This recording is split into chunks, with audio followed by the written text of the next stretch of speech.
course, following your sentencing. Is there anyone settle this matter? I'm wondering how I may settle this matter. Is there anyone here in the court that can give me a rendering of the account? Please, if it pleases Your Honor. Appearances noted. The court will not be responding to that last question. We are here today to start the sentencing hearing in this case. This, of course, following your conviction on all counts following the jury trial that concluded in late October. I will acknowledge, sir, there are a number of documents you filed today. One is a motion for stay pending appeal. There are 2 ICFs that came in as well, both addressed to me. One related to court costs and fees. The other one's for subject matter jurisdiction. A copy of the record at the court's expense. And then the other one also requesting a certified copy of the record, written and recorded, statement that you're waiving all fees and court costs, and that you would be appearing by special appearance. The court's not going to take these up initially, sir. In order for a court to consider a motion for stay pending appeal, the matter must be finally adjudicated, including the signing of a judgment of conviction. Once that is done, I will schedule the motion for stay pending appeal accordingly. That way the state can also have proper notice of that and be prepared to address that with the court. In terms of your request to waive costs and fees, I will interpret your written ICFs as a request that at sentencing I waive costs associated with these convictions to the extent that is allowable under the law. As far as the record is concerned, this court is not the custodian. As far as anything in the written record or the file, the clerk of court is the custodian. As far as the official transcripts of the proceedings, those will need to be prepared, and there are costs associated with that, and there is a form that you or a lawyer acting on your behalf would need to file in order for this court to consider that. So I'll take all of that under advisement, but will not be addressing that specifically other than what I have just noted. The other thing I want to take up preliminarily before I hear from individuals who are here to make statements is the letter that I sent to the parties yesterday. It does address one topic that I wanted to address at the beginning of the hearing today, and that is your request for individuals to speak at sentencing did not contain a request that they appear by Zoom. And I wanted to clarify that with you, sir. If you were requesting that they appear by Zoom and make their statements if they're not present in the courtroom on your behalf when the appropriate time comes. Yes, I apologize for that, Your Honor. I didn't know that was it some type of step that I was supposed to include in that to make sure that they would appear by Zoom. I'm a little confused, so I apologize for that. Sir, I don't know where any of these individuals live, whether they are local and can make it here or not. And I had anticipated that either of the parties, if there was a request for someone to appear by Zoom, that would be specifically made so that I could then take the appropriate steps.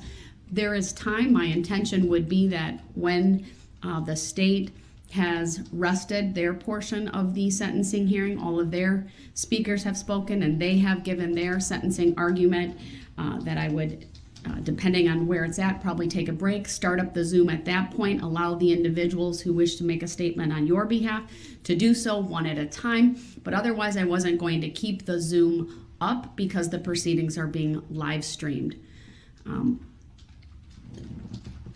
Is that acceptable to you, sir? In part, so I'm still a little confused on how would I get the Zoom link to those who wish to speak on my behalf. My understanding is your mom has contacted the clerk of court's office I haven't addressed that in any way, but I would then give my staff permission to reach out to her. I believe she has left her phone number, and we could do that and provide that Zoom information to her, and I presume she would be able to get it to the individuals on your list. It's very important, though, that Isn't it only hard for those mom to individuals you're a lawyer? appear on the Zoom. That's the only people I will approve, unless they're here in court, of course. And then the other parameters are that that individuals who are on the Zoom for that portion of the sentencing hearing keep their microphones off, their cameras off, until they are making a statement, and they have to be identified with obviously the name that was provided by you, and only those individuals. What I don't want to see is, one person and then 10 people behind them. That's not what I approved. So do you understand that, sir? I have a quick question about that. Like, All right. one of the people that wish to speak on my behalf would be the mother of my youngest daughter, and I'm not sure when exactly she'll be speaking, and it's a chance that she would actually have my daughter with her. With that, How old is your daughter? she's 8. As long as the child remains quiet and doesn't interrupt, I will allow that one exception. Okay, thank you. All right, so I will instruct Madam Clerk to let my other clerk know that the Zoom information can be released to your mom. There's a meeting ID and passcode, and that can be provided to the other individuals on the list.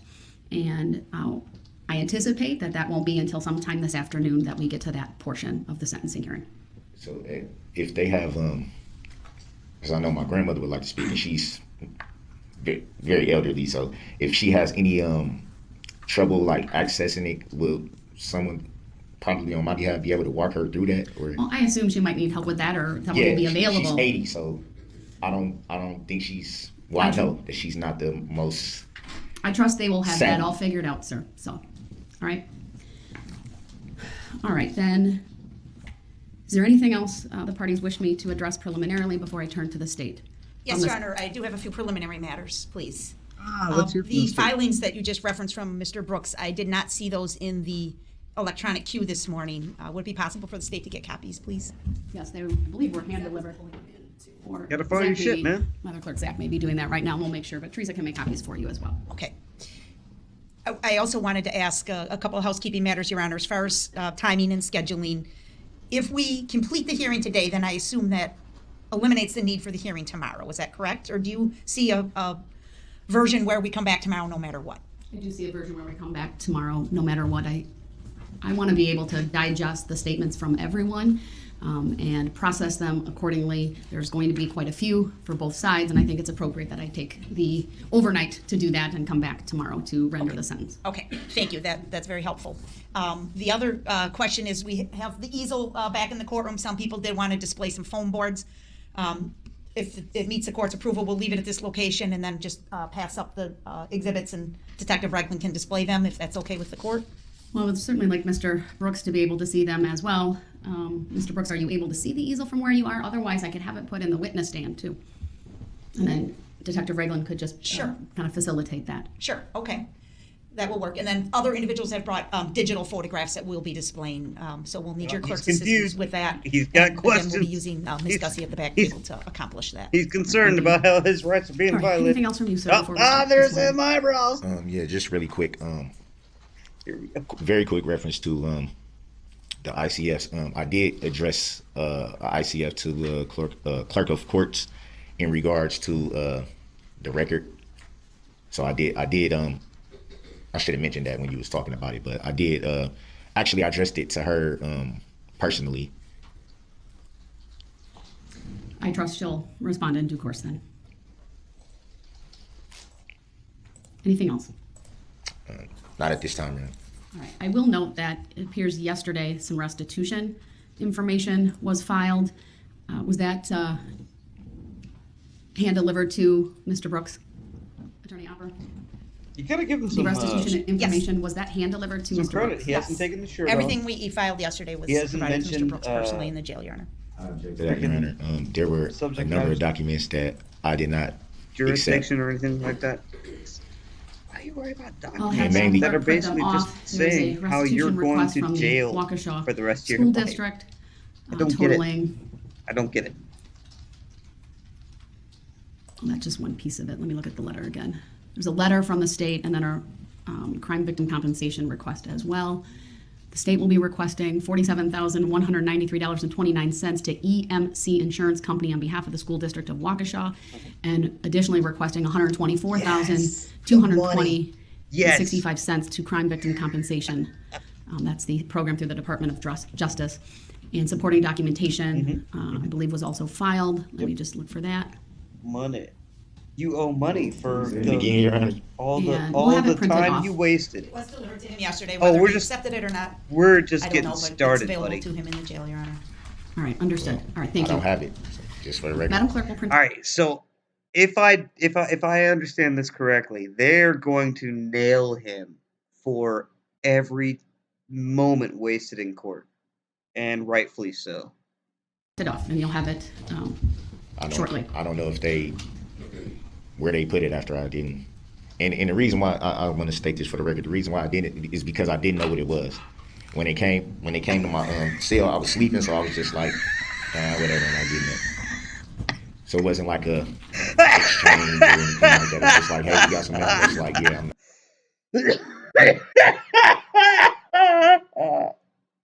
I didn't know what it was, so I didn't look at it. Oh man. Oh. This is why. If you're gonna go pro se, boy, you better know your stuff. That's just too funny. Oh my god, I didn't know what it was, so I just put it away.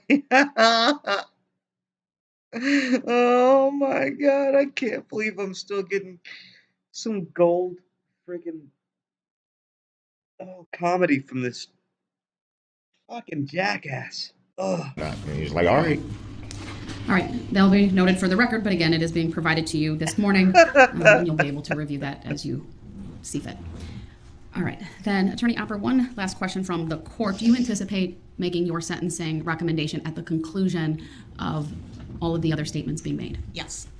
All right. With that, then, you may commence. All right, thank you, Your Honor, and I appreciate that. I do intend to just make some very brief preliminary statements to the court and then commence with the individuals who are present and have asked to speak. I just want to state again for the record, we have organized the individuals who want to provide a verbal statement to the court into 3 or 4 groups. I think we're at 3, we're at 4. Okay, we're at 4 groups. We have the first group present in the courtroom, Your Honor, and along with their support persons and family members and things like that. We will go through the first group and then request that brief break to trade out the groups if that's agreeable to the court. I just want the court to be aware and state something that's maybe obvious but maybe not. The people that are speaking to this court are direct victims of this crime. They were either charged individuals or representatives of the groups such as the Blazers or the bank or whatever. You're very familiar with these groups now after having gone through trial. These are people with a direct link to either someone that was hurt or injured or killed. That's who we're presenting to you today. Obviously, there could have been thousands of people that would want to share with this court their thoughts, impressions, and the impact that this crime had on them. We did not turn anyone away, but some individuals did contact our office and expressed a desire to contact the court, or to speak to the court. We directed them to write the court a letter if they felt it was appropriate. I don't know if the court received any such written materials. We also provided some written impact statements on behalf of our charged victims. I know the court has those and has very likely reviewed those already. So I don't want to spend a lot of time with my thoughts and impressions right now, because I think what's really most important is for this court to hear from these families. And the reason I say that is, Judge, that at trial, we asked some cursory questions about the injuries that were received and the impact that these crimes had on the individuals that were directly involved, but we didn't spend a lot of time on that. And I think this court is really going to be astounded to hear the level of injury that many of these people suffered. Many children suffered the impact, the life-changing impact it's had on them. So this will be different and new information than what we presented at trial. And I think it's very relevant and important for Your Honor to consider when you're deciding on a fair and appropriate sentence, and knowing the gravity of the crime, the seriousness of the situation, and the impact that it had on the community, to hear from these families directly as to what they went through. And again, this was touched on at trial as far as the physical injury versus the emotional injury and the trauma that has been suffered. So I think that will be important as well for this court to appreciate this defendant's conduct. We're past the guilty finding. He's been convicted. Now it's time to talk about what exactly his conduct did to our community and to these families. So these speakers are grouped, not necessarily within the groups as they march down the street, but there is some logic to, so we're not going to bounce all over the place is what I'm trying to say. We'll try and clump them together to make the most sense to the court, and with the court's permission. We have a set lineup. Of course, we may need to be a little bit fluid depending on somebody's emotional state or desire to speak when it's their appointed turn. There are some individuals that have said they're going to try and read their statement to the court, but they may not be able to get through it, in which case I believe Jen Dunn will step in and read the remainder of the statement for them. Thank you. Would you please confirm on the record that the state has complied with victim rights? Yes, we will confirm that, Your Honor. Thank you. And then please give the court a heads up when a juvenile is next, Yes. so that the cameras can take the appropriate steps as well. Yes, absolutely. And for the record, we did provide a list to the cameramen from Court TV, or individuals from Court TV, and we're trying to assist them in that regard as well. We want to thank them again for their high degree of concern for obeying the court's order, and their respect and intention to strictly adhere to maintaining the privacy rights of these victims. So they've been absolutely very professional in that regard, Your Honor. Thank you. And then just lastly, because I would like to keep track, and obviously I will honor however they want to introduce themselves, but if you could also tell me which victim they relate to, if it's not self-evident, Sure. that would be great as well, and I'm going to keep a list. Okay, All right, thank go you. ahead.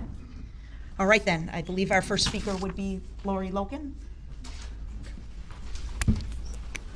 And if it pleases, is this on? How's the volume? There we go. If it pleases the court, Your Honor, one of my staff will actually go let Court TV know when a minor is coming next. Thank you. I would appreciate that. All right. And are you going to say the victim that you relate to, or I can tell the court this is for victim you? Thank you. Good morning, ma'am. Thank you for being here. Good morning. I'm addressing the court. Is the microphone on? Yeah, it is. Okay. I'm addressing the court, but I also want to direct my comments to Darrell Brooks, Jr. My name is Lori Locken. I was walking with the Catholic community of Waukesha, my church family. We were celebrating the joy of the season in preparation for the birth of Jesus when you made your decision to drive through the parade route. It truly amazes me that you deny your accountability for the damage and hurt that you have willfully caused. In the years ahead, I urge you to carefully consider the sorrow and grief of the Waukesha community and the world at large. Ponder the loss of lives within our families, the physical and emotional injuries that may never heal, and the sense of personal safety that you robbed from us. As for me, you never gave me a chance. I turned around and it was only seconds before you hit me square on. I clearly remember feeling the impact. The searing pain of that blow is as clear to me today as it was a year ago. Since then, I'm healing as best as I can from the physical injuries.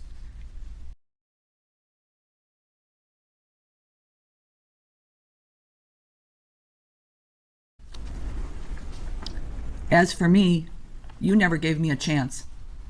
I turned around and it was only seconds before you hit me square on.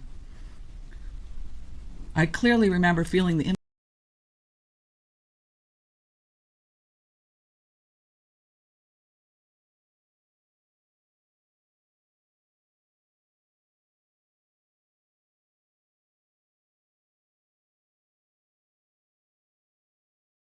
impact. The searing pain of that blow is as clear to me today as it was a year ago.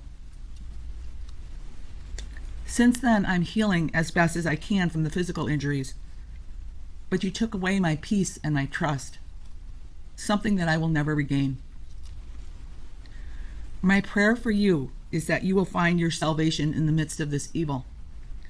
I hope that you will repent for the heartache you have caused so many. I too pray that your own personal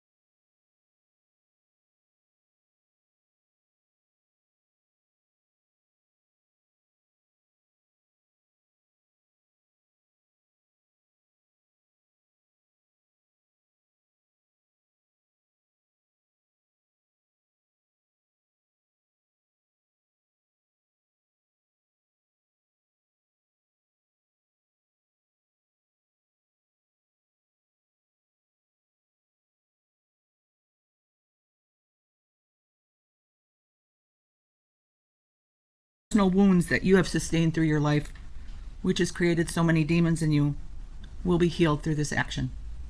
Thank you.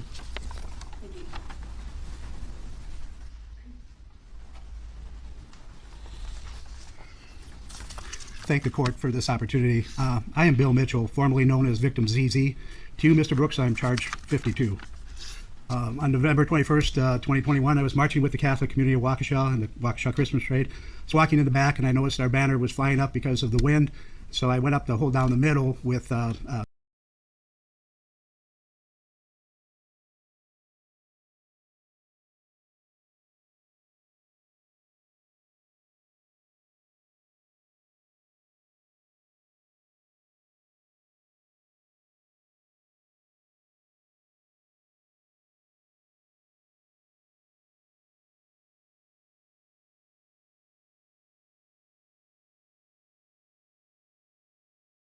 so people could read it. I was joined by a priest who helped hold it down. We walked almost the entire joyful parade route when something caught my attention. I turned around and saw a headlight. And then I was hit. I didn't see the driver and I didn't see the type of vehicle. I flew over the hood and ended up on the ground with 8 broken ribs, bruised lung, fractured hand, finger, and my face was slashed open in several places, required stitches. Strangers and friends came to my aid as I lay bleeding in the street. I spent 3 nights in an ICU. The recovery was slow. My hand still has painful cramps that freeze in my fingers. But I know I was lucky. Others had a lot worse injuries and 6 died. The impact on my family was great. My wife was home recuperating from surgery when she received the call I was hurt badly and on the way to a hospital trauma center. Not able to drive yet, she had to wait for my son and his fiancée to pick her up and drive her to Oconomowoc. And after I was released, she had to do a 180 from patient to be my nurse and help me in even the most basic tasks. The stress had slowed her recovery. The continuing pain was a major factor on me giving up a part-time job I enjoyed. We had to rely on family and friends for transportation to doctors for follow-up care for months. Neighbors pitched in to do my yard work and snow removal. Youth from the neighborhood decorated the inside of our house for Christmas. This crime had a ripple effect throughout the community. I do want to take this opportunity to thank all of you for your diligent sacrifice to be here. I tell people I was blessed because I didn't see the carnage that night. I just saw people helping me. But the jury and all of you had to watch the entire awful scene on videos and hear detailed reports of what happened. I'm sure that's going to stay with all of you.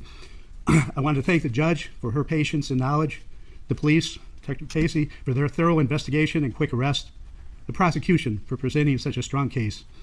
A special thank you to Jen Dunn, Carrie, and the entire victims assistance team that informed, comforted, and listened to the many people impacted by this tragic event. Finally, I can't bring myself to thank the defendant, but the response to the evil act he did shined a spotlight on how strong, supportive, and loving community we live in. Many people and organizations stepped up to help me. Family, friends, neighbors, co-workers, first responders, Aurora, doctors, nurses, my church family, the Catholic community of Waukesha, Knights of Columbus, AOH, United for Waukesha Community Fund, Catholic Charities, and so many strangers offered support and prayers. The vast majority of people are good. That said, then there is Mr. Brooks. He is a unique individual who can have a clear conscience after running over kids like speed bumps and killing 6 people. I would suggest someone without a conscience. He doesn't ask for forgiveness. He doesn't admit to doing anything wrong. It is never his fault. When he slapped a woman, it was her fault because she made him mad.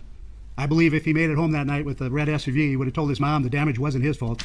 He was in a hurry and people didn't get out of his way. Some crazy, old, fat, gray hair guy body slammed his hood.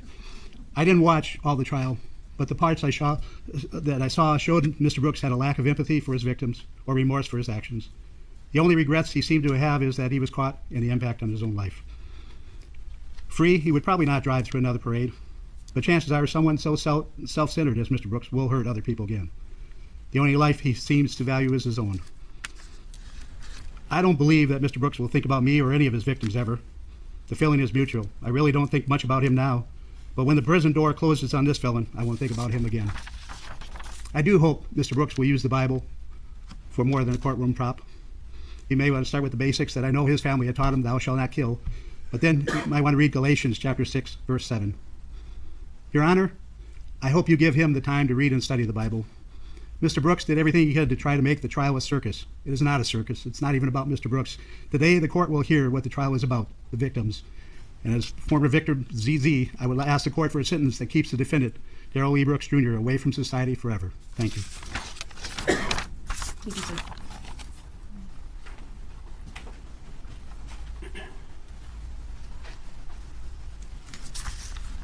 Mr. Brooks, my name is Jason Peckloff, and I'm with the Catholic Community of Waukesha. I was one of the victims you hit with the SUV you were driving on November 21st. What you did to my Catholic community and to the city of Waukesha show that you had no regard for life. What makes it more disappointing that you have shown no remorse for what you have done. While you're sitting in prison, I want you to reflect what you have done. I want you to reflect that you nearly took my life. I almost lost the chance to see my wife and kids again. I may have never had the chance to love or hug them again. You intentionally harmed my community, whether it was physical or psychological. You stole our innocence that day. Before that tragedy you created, it was a beautiful day we all experienced and never thought an evil thing like this could ever happen at a parade.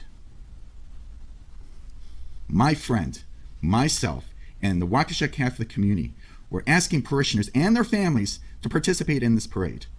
Imagine the guilt we must all bear for the rest of our lives. Because of your actions, I was out of work for about 6 weeks. Then I had to go back part-time because of my sustained injuries. Because of your actions, the multiple lacerations you created leaked out of the bandages and onto my bed, comforter, and sheets.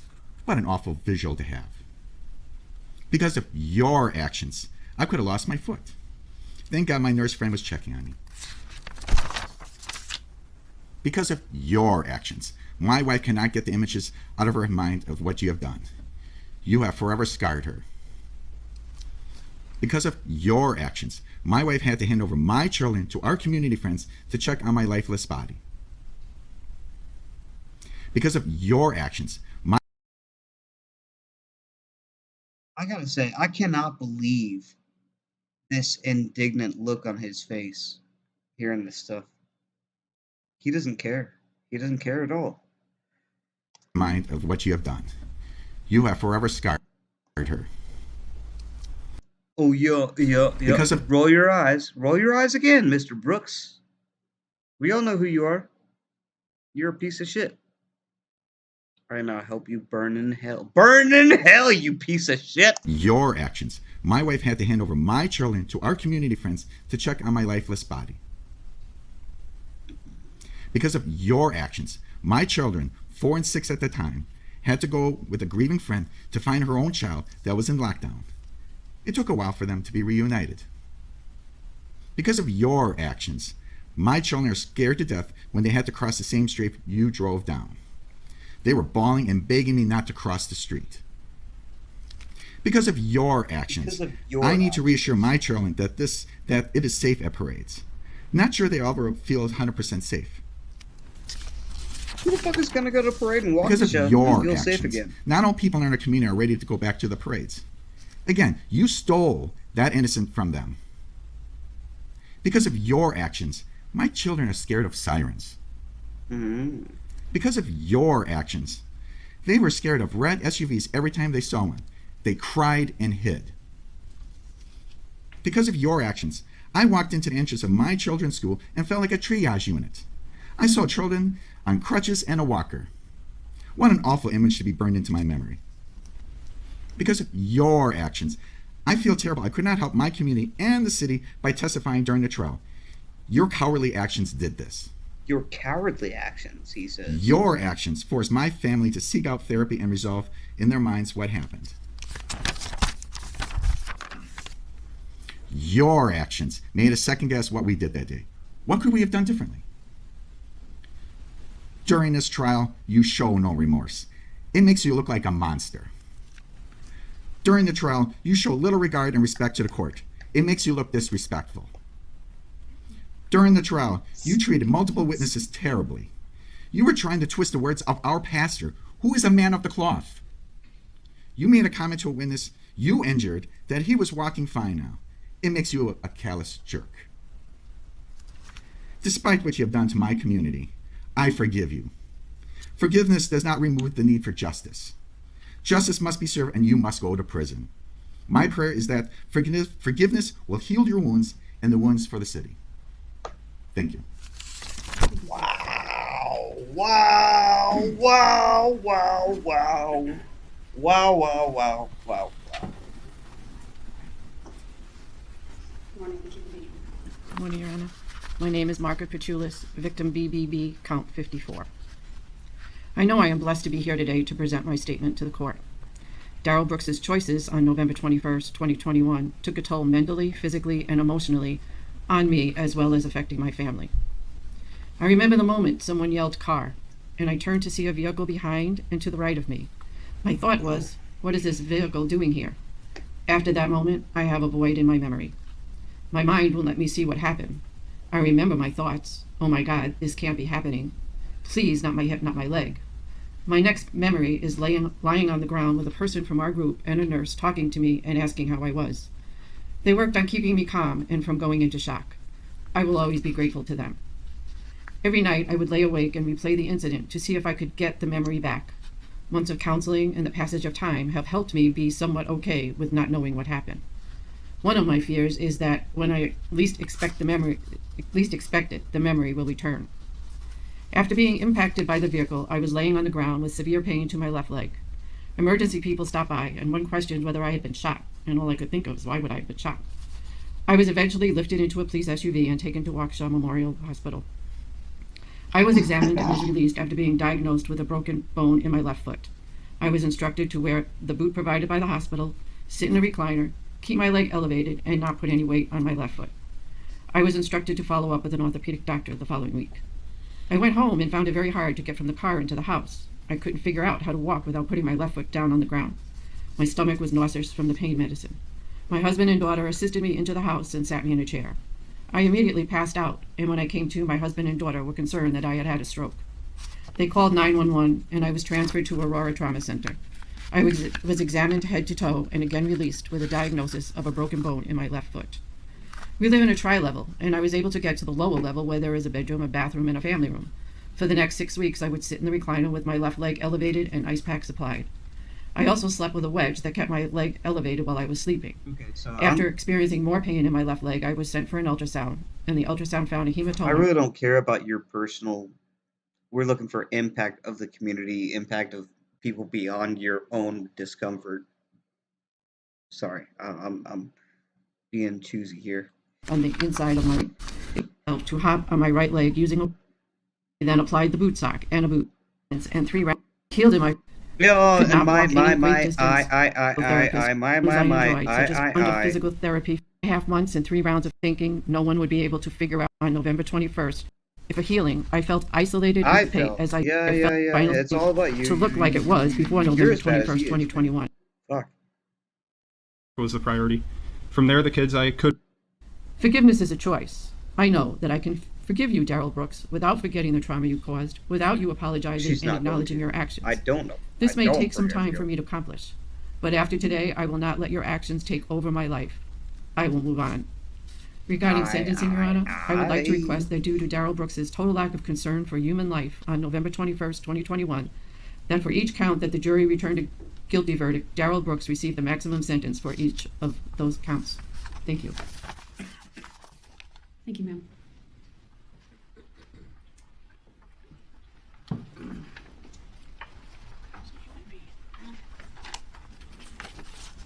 Good morning. My name is Jeff Rogers. My children were victims U and V. I'm a father of 4, 3 of which were marching with me in the parade last November. 2 of my children were struck and injured. I also serve as the president of the Waukesha Blazers baseball and fast pitch organization and was a couple months into that job at the time of the parade. I've debated whether or not to read a statement for this sentencing. At the end of the day, I felt it necessary to have my voice heard, for my sake, for my family's sake, and for the Waukesha Blazers' sake, and for all the other victims. I'm here today with families that I love, and I'm so sorry that this happened. First of all, this event was completely avoidable, and from my perspective, there has been zero remorse, sympathy, or acknowledgement of the victims by the defendant. All he had to do was stop the vehicle when he saw the crowd, and none of these lives would have been changed forever. For this reason alone, he needs to be locked up for the rest of his life. But enough about him. This is about the impact of the event on me, my family, and our Blazers organization. I'd like to speak as a father, first of all. The impact this has had on my family and I has been immense. This last year has been full of confusion, irritation, anxiety, and depression. We haven't been able to live a normal life. The trial has been dragged out, and literally we were pulled back through to relive everything, all because this person wouldn't admit it like a man and take what was coming to him. My kids are some of the strongest people I know, and they have proven that through the faith in God they've displayed throughout. However, the impact this has had on them literally makes me sick. No more parades, that joy is gone. This is something that will never leave them. I'm still learning things today as well about what they heard and saw that day. I pray every night that God continues to strengthen them to push through and know that He is in control. That night when we got home, I'll never forget Caden looking at me with glassy eyes. He looked up at me and said, "I'm really glad Riley is okay," and started to cry. When my wife Stacy sat on the chair next to me that night, it felt different. She hugged me longer than normal and a lot more firm than normal and said, "Thanks for keeping our kids safe." Everyone saw on the videos that were shown, we were literally inches away from losing 3 out of our four children, and myself included. I thank God each day that He spared us and provided the adrenaline, courage, and strength to get my kids out of the way, gather all the kids we could, and pray together. My wife was going to come with us that night along with our toddler son. I play things in my head over and over, imagining what could have been if she would have come. Where would she have been standing when that SUV barreled through? I have flashbacks most days to Maya's jacket slipping through my hand. If I wouldn't have grabbed it the second time, I know what the outcome would have been. Riley still has trouble sleeping, with some nights getting out of bed 6, 7, 8, 9 times because she heard a noise or doesn't feel safe. A few days ago, I was one-on-one in the car with her, and I finally apologized for not finding her right away. Thank God our friend found her and kept her safe, but as her dad, I've lived with the fact that I couldn't find all my kids that night after it happened. I went way too long not knowing where my kids were, with panic overwhelming me. As a father, I can confidently say that this incident had a year-long impossible impact on me and our family. Are we managing? Yes, of course, as God is in control. Now to speak as the Blazers president. This was a happy gathering and almost a kickoff of my presidency with the Blazers since I was only a couple months in. We were getting to know each other, welcoming a new coach, our new board members, and overall just ready to advertise our Blazers program. Looking back at the pictures from prior to the tragedy, we were so happy. So much love and camaraderie. We were ready for an awesome season. I spoke just prior about my perspective during the event as a father of 3 kids, but as the president of our organization, the weight of the moment to find an account for everyone felt like it was on my shoulders. We had nearly 35 people there. I knew I had lots of help, and for that I can't thank the other parents and coaches enough. The moment was a blur, and gathering and putting kids up in the truck was a priority.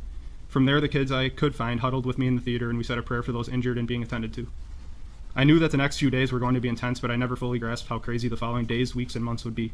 The amount of turmoil and struggle for our Blazers organization was literally insurmountable. From the moment of the incident, the amount of media and law enforcement interaction was exhausting and unending. Media showing up at my door asking for individual participants' status. Unbeknownst to them, the 2 of my children were hurt. There was nonstop email flow, phone calls, planning, coordinating, and filtering through things. It was endless work. This job went from something I truly loved, from my biggest passion in life, to something I cried about for months. I went from giving speeches on Facebook Live about how cool our new indoor facility was, to speaking at Jackson's funeral. From there, the community really pulled together. The amount of love and compassion that came our way was also unending. It was honestly overwhelming. For that, we cannot thank this community enough. Finally, I wanted to briefly touch on the true impact this has had on me. My faith was challenged over the past year, but I can confidently say it's stronger than ever. The hardest part about the whole incident was not knowing where my kids were, not having answers for what just happened, not knowing if more danger was coming. I knew I had Maya next to me, but when I went back and forth screaming for Caden and Riley, that horror plagues me every day. I go back to those moments quite often, and when I watch the videos during the trial, it brought back all those feelings. Pure and utter terror, that's what it was, and that's the impact it still has today. Finally, in closing, I'm a man of faith and wanted to share 2 Bible passages which have pushed me through. First of all, my confirmation passage, Joshua 1:9. It reads, "Have I not commanded you? Be strong and courageous. Do not be afraid, do not be discouraged, for the Lord your God will be with you wherever you go." And secondly, I met with my pastor prior to testifying, and he provided me with an excellent part of Scripture, Philippians 4. It says, "Rejoice in the Lord always. I will say it again, rejoice. Let your gentleness be evident to all, the Lord is near. Do not be anxious about anything, but in every situation by prayer and petition, with thanksgiving, present your requests to God. And the peace of God, which transcends all understandings, will guard your hearts and your minds in Christ Jesus." Thank you for listening, and may God strengthen us all. Thank you, sir.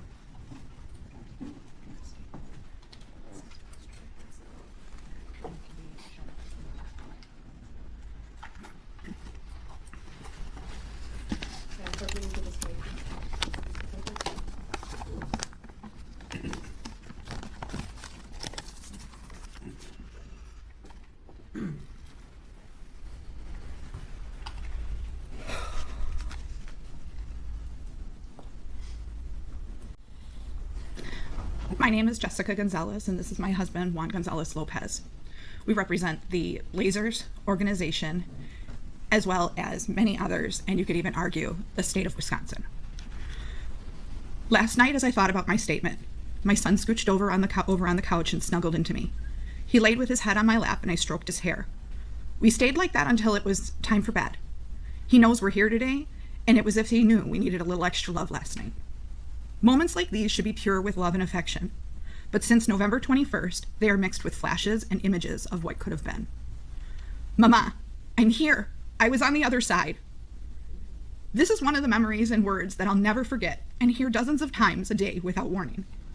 The relief I felt hearing those words on November 21st was devastating, but I found my son, unharmed. That should be the end of the story, right? We're fine, right?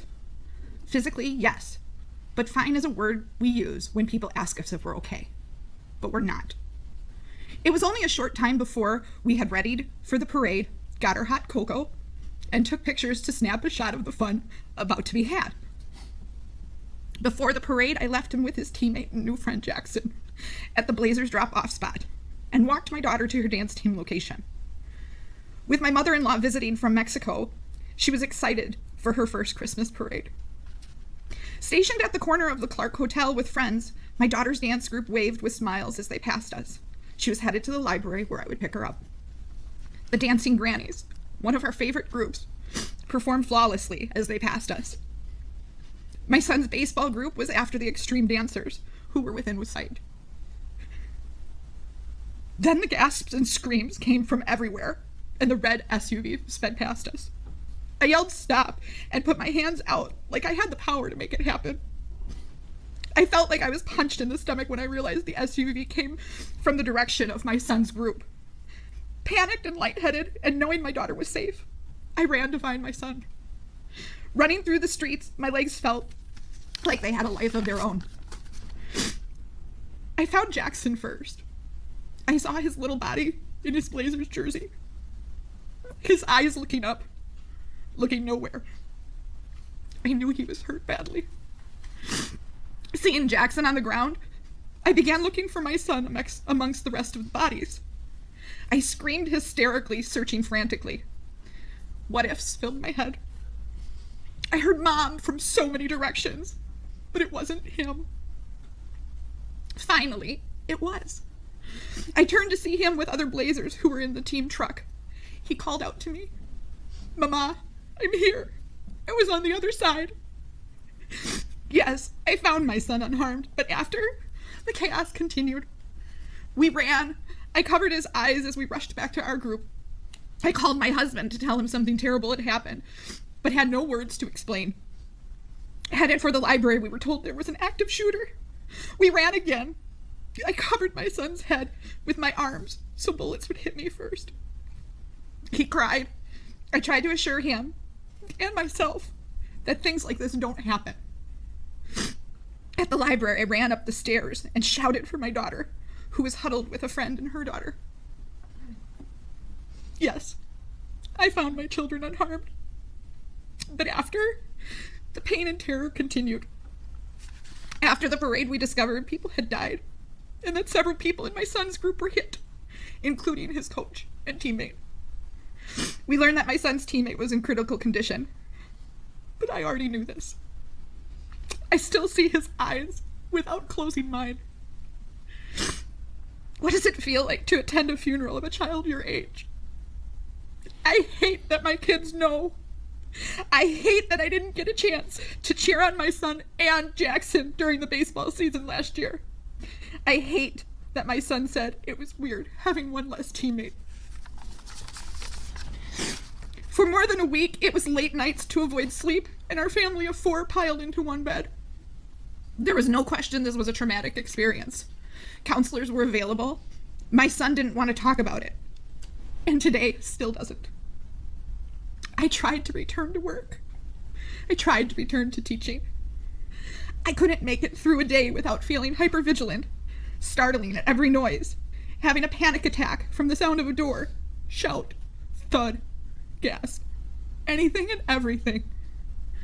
After the parade, I couldn't make it through a day. My joy disappeared. I felt guilty. I had no right to feel joy since my son and daughter were alive and others were not. I was open about questions my kids had, but I cried and screamed in agony when they weren't around. I overreacted, shouting and pulling my kids near in the parking lots and streets, or any time I saw a car come within a quarter mile away, convinced they all had ill intentions. PTSD throws all the punches. I left my career to work intensively on healing in a program for PTSD. I have only just returned to the workplace, only just a month ago. Something quieter, something with less action. Because after almost 1 year, some days still feel like November 21st was yesterday. Intrusive memories, hypervigilance, nightmares, anxiety, panic attacks, depression, anger, guilt, shame. These are all things I and others live with daily because Darrell Brooks drove through our joy and turned it to terror. When he suggested he could have hit more, he was wrong. He hit everyone.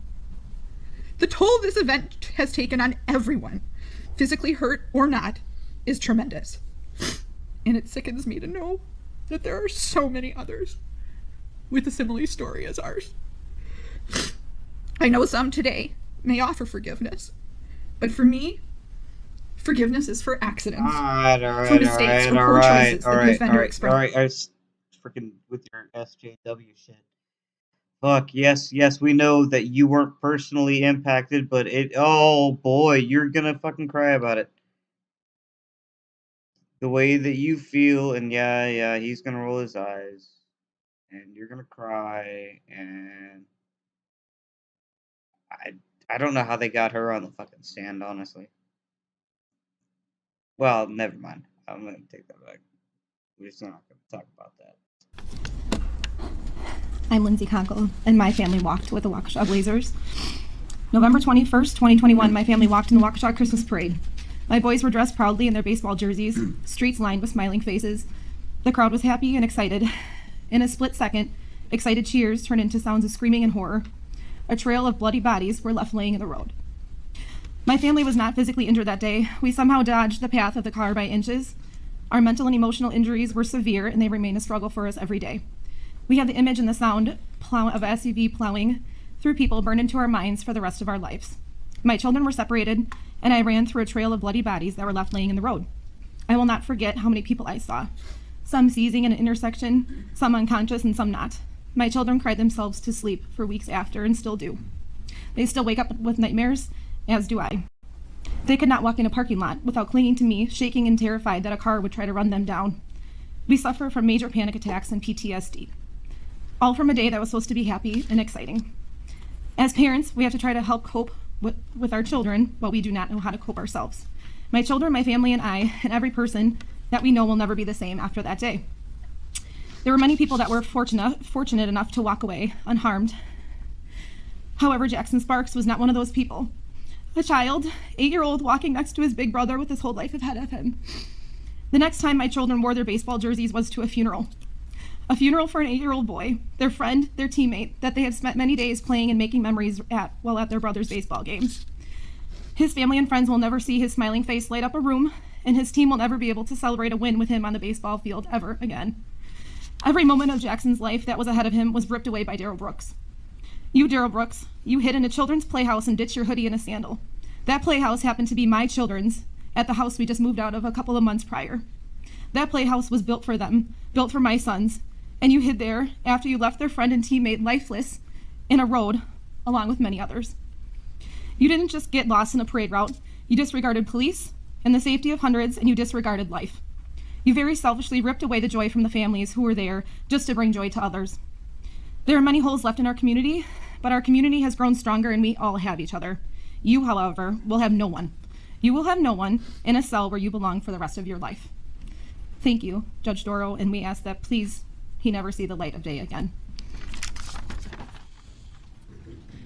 Thank you.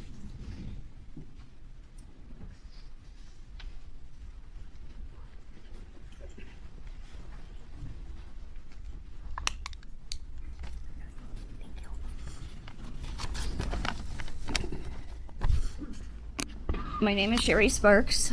I am Jackson and Tucker's mom. I stand here today with my son Tucker and my husband Aaron. I'm here today to represent my family, but mostly for my boys, who were both struck down by the red SUV on November 21st. I want to give a voice to our son Jackson Sparks. Our family is forever changed. We are hurt, angry, traumatized, and broken. November 21st was a day that was supposed to be fun and filled with laughter and smiles. Instead, it became a nightmare full of fear, screams, and tears. Put the first one up.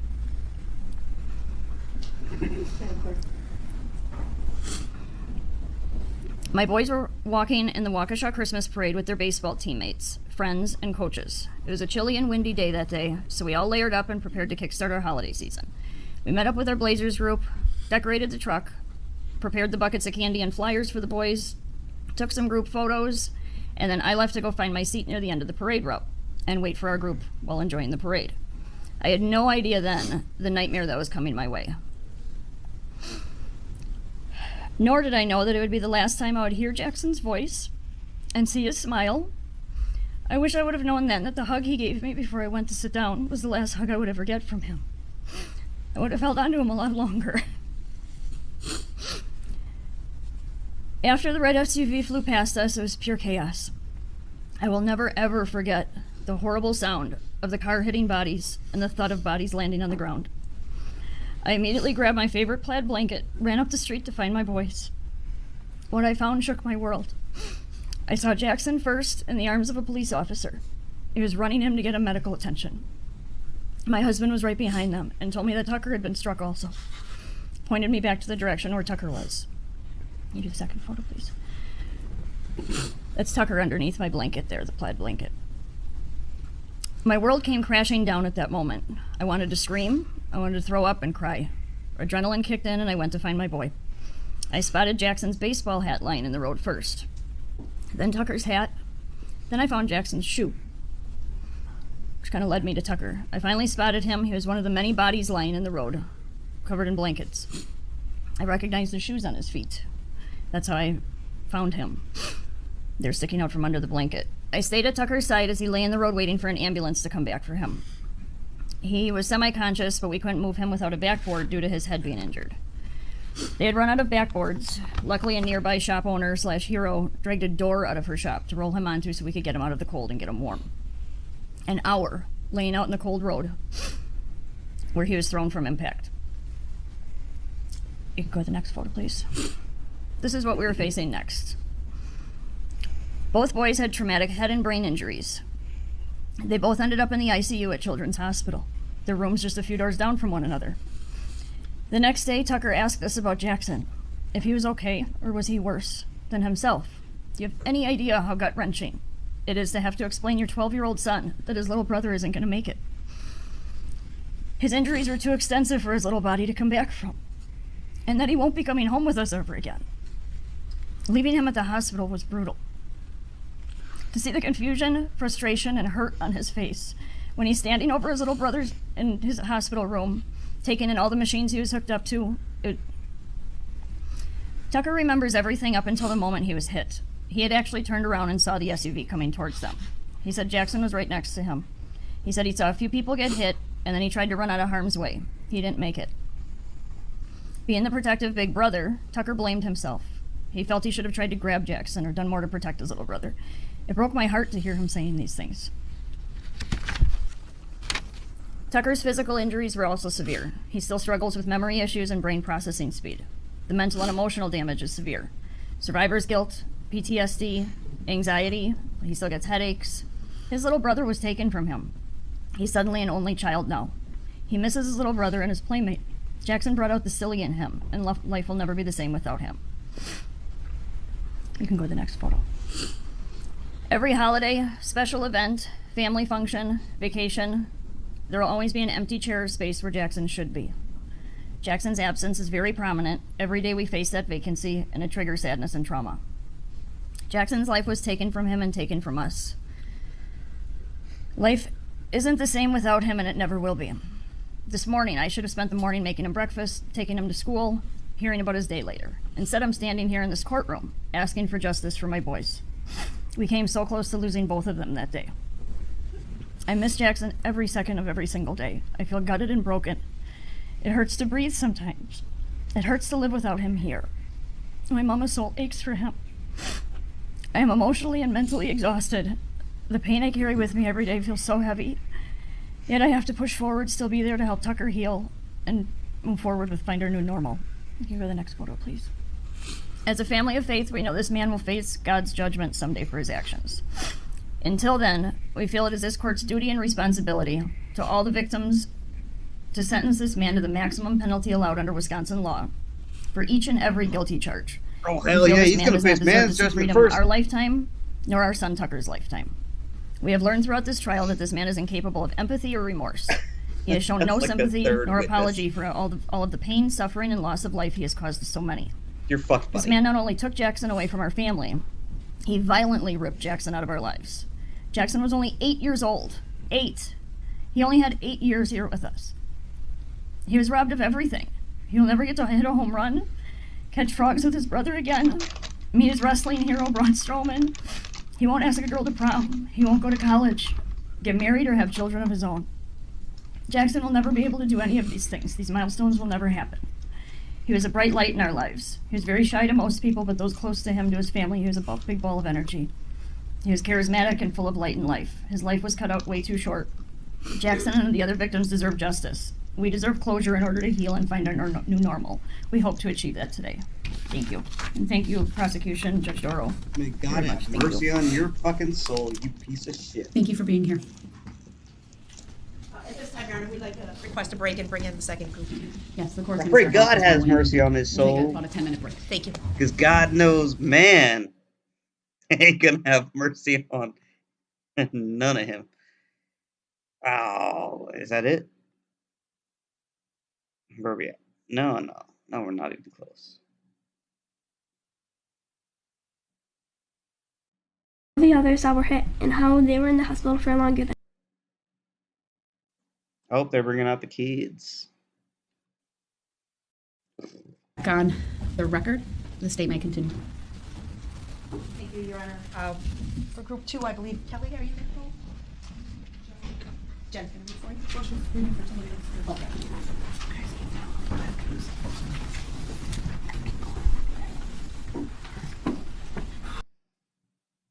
Oops.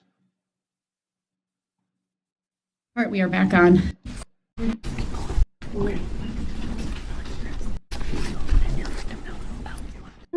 Scared of kids. I'm victim LLO, and on November 21st, 2021, me and my family's life changed forever. My brother and I were headed to parade, even scared of parades not letting us feel safe and comfortable, or even being able to run onto the road to fetch candy.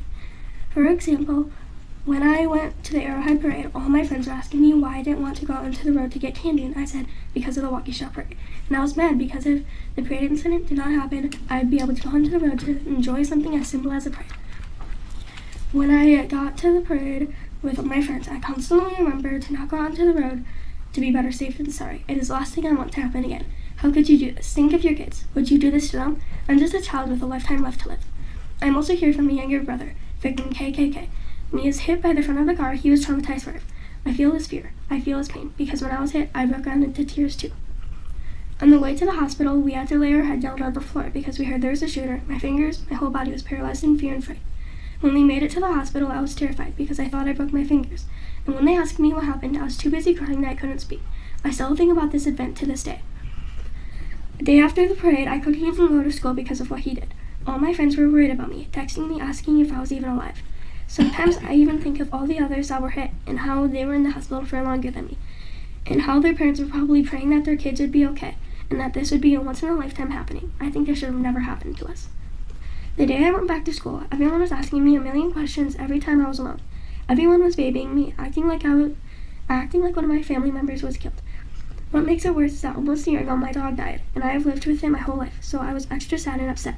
At that moment, I realized that our family had to find justice against the man who hit too many people and caused a nightmare on November 21st, 2021. I ask for this pain can never be caused again. Thank you. And I've been asked to read a statement by victim KKK. When I got hit by the car that day, it hurt a lot. I got hit on my right leg, and it still kind of hurts now and then. That hit changed my life, and it still scares me sometimes when I think about it.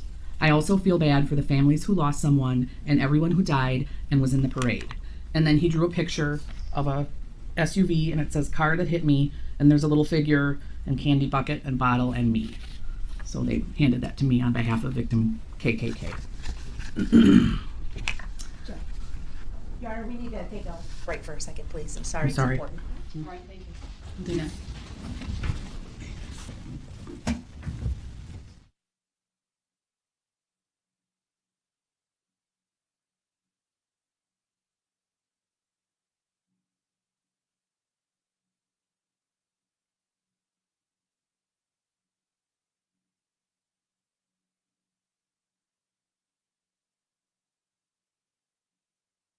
I don't know what that is. I guess we're gonna skip some. Something happened. I don't know. Something that haunts me daily. Our lives forever changed that evening. Mr. Brooks took an evening that was supposed to be filled with excitement, love, and holiday spirit and turned it into a real-life nightmare. November 21st of 2021, I witnessed the most horrific event I could ever have imagined leaving my house that evening. My children at the time of the parade were 11, victim LLL, 9, victim KKK, and 6, innocent, full of life, love, compassion, and excitement for the holidays. That evening, Mr. Brooks stripped this from my children, leaving them physically hurt, scared, angry, confused, traumatized, and forever changed with the visions of what happened that night. I saw absolute fear and pain in my children's eyes they should never have had to experience in their entire life. I saw my daughter, victim LLL, lying in the road crying and yelling, "Who would do that?" I saw my son, victim KKK, flipped on his back, crying in pain, not being able to move or feel his legs. I remember knowing we weren't safe and needing to leave, telling my children to run as fast as they could, and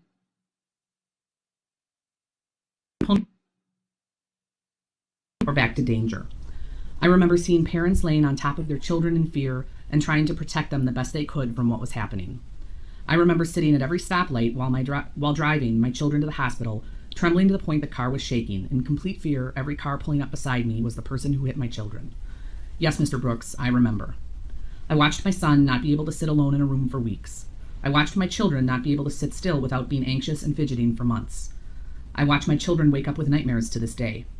I saw gut-wrenching guilt on my husband's face for feeling like he didn't protect his family. And to this day, I feel anger and hatred more than I realized I ever could for a person I have never even met. But aside from all of that, I am thankful. Thankful that by some miracle, my family and I walked away that evening. Although I could not attend most of the trial in person, I did view either via Zoom or on TV. I viewed everything from the pre-trial, jury selection, and trial itself, and I am disgusted that a grown man could act the way Mr. Brooks acted during all of this.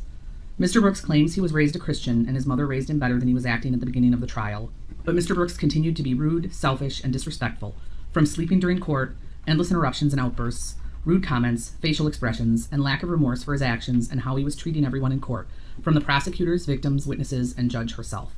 See that self-soothing thing he's doing there? It's hitting him. It's hitting him. It's getting to him. All that praying and stuff ain't helping you when you're in for life, man. I never thought Mr. Brooks could make myself or my family feel victimized all over again, but he did. I keep remembering how Mr. Brooks was upset the detective in the investigation asked to speak to one of his children. I asked myself, it's not okay to speak to his child, but it's okay to intentionally hit 2 of my children and drive away? That's okay? Why my children? Why any children? How could someone do this? How could someone have no compassion for the victims, the families? We deserve answers. Our children deserve answers, true and honest answers. Never once did I see true remorse for anyone but himself or his family during the trial. Mr. Brooks also stated something along the lines of, anyone who knows him or spends enough time with him knows he would never do something like that. But Mr. Brooks, you absolutely did. Mr. Brooks hit my children and so many more people and never once stopped. Not only did he kill, injure, and traumatize so many that night, he decided to victimize everyone again by forcing them to not only testify as to what happened because he felt compelled to plead not guilty, but he also forced these victims and family members, including my husband, to face the monster that did this and answer the questions he felt the need to ask. How can someone face each person on the stand, knowing what was done that night, question them as if they were the ones on trial when all of the victims and witnesses were doing that night were creating memories? Unfortunately, memories were created, but not the memories I planned to have with my children. Instead, the fear I have seeing a maroon SUV driving towards myself or my family is now paralyzing. Seeing a vehicle drive too fast down any street makes me physically sick to my stomach. My children panic at the sight of an emergency vehicle. Seeing people run and yell unexpectedly, even if just for fun, makes my heart drop, and my mind brings me back to the night of the parade. Hearing the screams, yells for help, and cries from that night will haunt me until the day I die. Those are the memories I have from the night. The only good that has come from this is Mr. Brooks will never be able to hurt another person outside of prison ever again. The guilty verdict and hopefully life plus sentence will protect anyone that may have been hurt by Mr. Brooks in the future, and that I can be thankful for. Please, on behalf of myself and my family, we ask Mr. Brooks to be sentenced to the fullest extent. Mother of victim KKK and LLL. Next to speak will be victim S.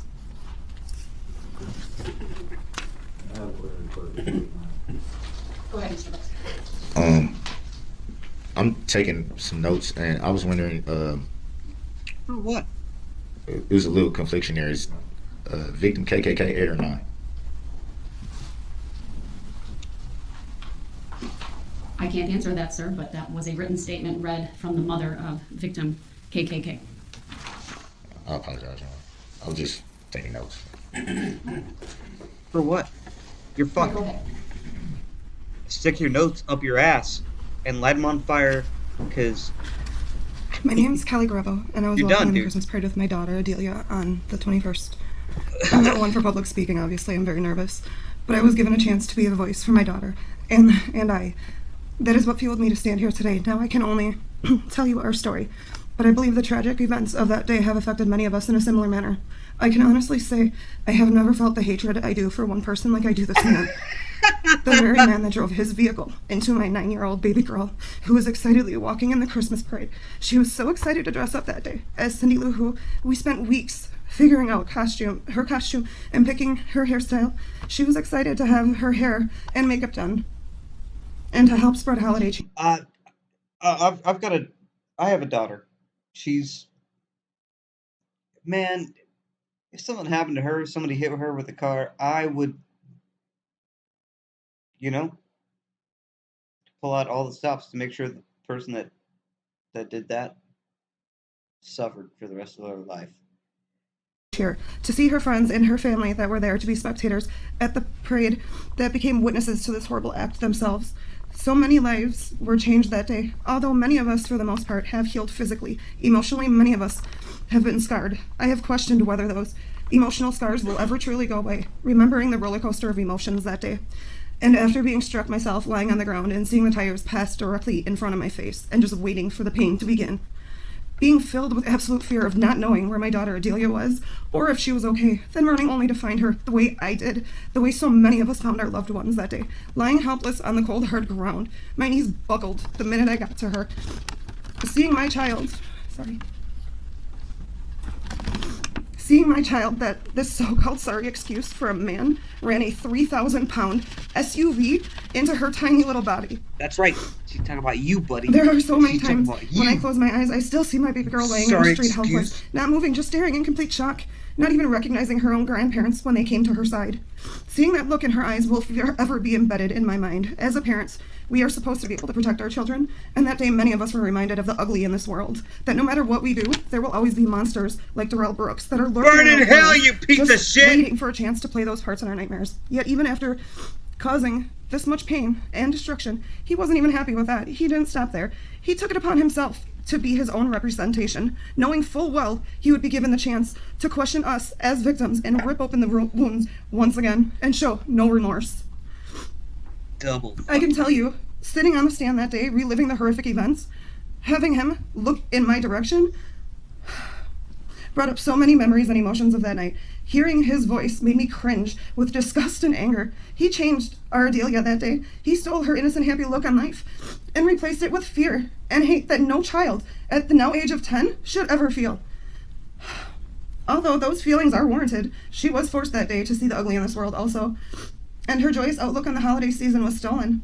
I'm not sure if she will ever again attend another parade, let alone a Christmas parade. I don't know when the unexplained loud noises will ever not take me back to that day and make me jump, make my heart rate increase. However, I do know every day is a new chance. We have to take back our lives and give this man no more than he has already taken. We are now stronger than we ever imagined we would have to be as a family and as a community, and that he cannot have. He does not deserve that. What Darrell Brooks does, however, deserve is to be sentenced to the maximum time allotted for each one of his horrific convictions, as he has given us as a community a life sentence of these memories. Thank you. Thank you. Good point. Life sentence of memories. I like that. That's what.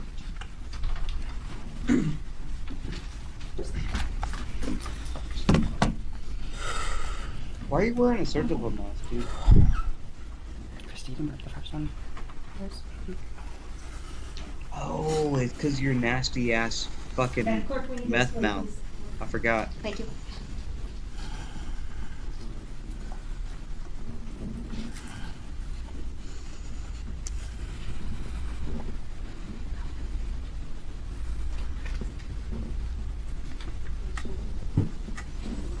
You suck, dude. I mean, you know, learn to suck some dick, dude, because you're gonna need to. Trust me, it's gonna help you in the long run, okay?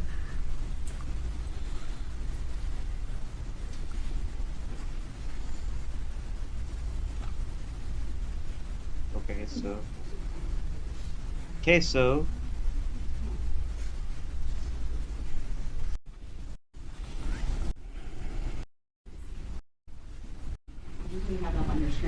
Just start quick. Technical difficulties.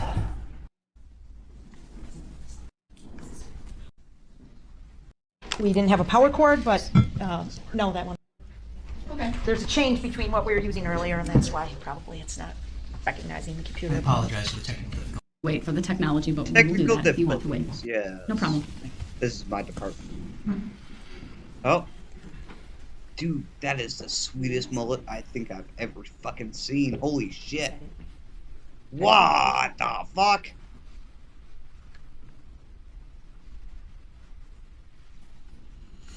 Do you have more than that? Yes. We may need Miss Gussie back for that. Yes, give me more of that mullet. It's PowerPoint, so just hit enter. Thank you. Looking back over the last 358 days, some days are a complete blur. Will you stand or turn the microphone closer to you? Oh, sorry. Katie Pudliner, mother of Tyler Pudliner. Thank you. Go ahead. Looking back over the last 358 days, some days are a complete blur, others are vivid as yesterday. At 4:39 p.m. on 11/21/21, changed my life, my sons, my family, my friends, and the Waukesha community. During the closing arguments, the defendant spoke of family. His grandmother released her statement to the media speaking of family. Through the past 358 days, we have heard from the Brooks family that the defendant has a mental illness as a reason for his decisions that evening, except the decision-making goes back further than that. It seems the decision was made not to get help, not to stay medicated, etc., instead to use it as an excuse for poor, selfish decisions.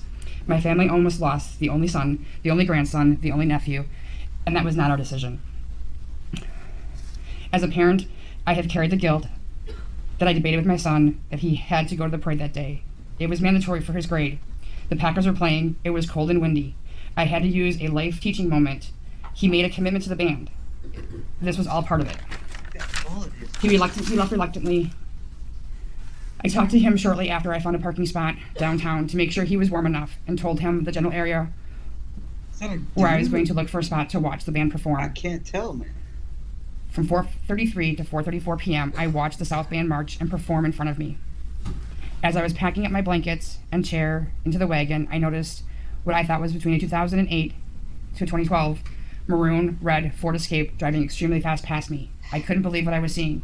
I remember making the mental note of the vehicle I can't pay of the driver. attention to her because Turned to a friend sitting with me, and we were both in sweet awe. mullet keeps Then we heard the screams fixing and the sounds of things being hit, his like when you bump into a construction barrel on the freeway. From 4:46 to 4:58 was complete chaos. Fighting the crowd of people running out of the area, screaming shots fired, trying to find my son. As I approached the intersection of Main Street and Barstow, the area went completely dark, maybe only in my mind. As I searched for my son, asking people if they knew where he was. Man, that's fucking... A familiar voice behind me said, "He's over here." I turned to see him laying in the street with his feet pointing north. First, enter your PIN to unlock the device. Apologies. We had no idea what had happened, only that he was tasting blood and that his stomach hurt. Soon EMTs were there, and we went for a run up and down Main Street as... I have to make a point. I'm from Texas. And that mullet with those tits, that is some white trash shit. You guys think that Texas is white trash? That's a whole other level. I'm recognizing that as a rare beast, honestly. As he was being helped before they had a true plan where they were going to stage the injured. He was taken off the gurney and placed in the street to await an ambulance. This is where we met our first hero of the journey. A complete stranger came to sit with us and help roll my son while he was vomiting blood from his injuries, helped to keep him calm and comfort his fears. That was the 18 minutes that felt like an hour. I remember looking around as I waited. Not too far in front of me was a very young officer with his rifle standing guard. To my left were two brothers that we had known from the band and baseball. One lying on the street, clearly injured, the other standing by. I felt completely helpless as I wanted to go and help them. But I couldn't leave my son injured. They say everything happens for a reason, something I have firmly believed. At 5:16 p.m., we were loaded into the ambulance, as I referred to it as a little ambulance that could. Guy person. I don't know. While in the middle of everything, it had a coolant leak. The smell of antifreeze will trigger me forever. We made it out to a condom walk, and I learned after that it made another run after that before it died. While my son was whisked away to emergency surgery, I had to start making phone calls, returning text messages, figuring out what was next. Will he make it through surgery? How bad were his injuries? After 6 days at the hospital, we were sent home. My athletic son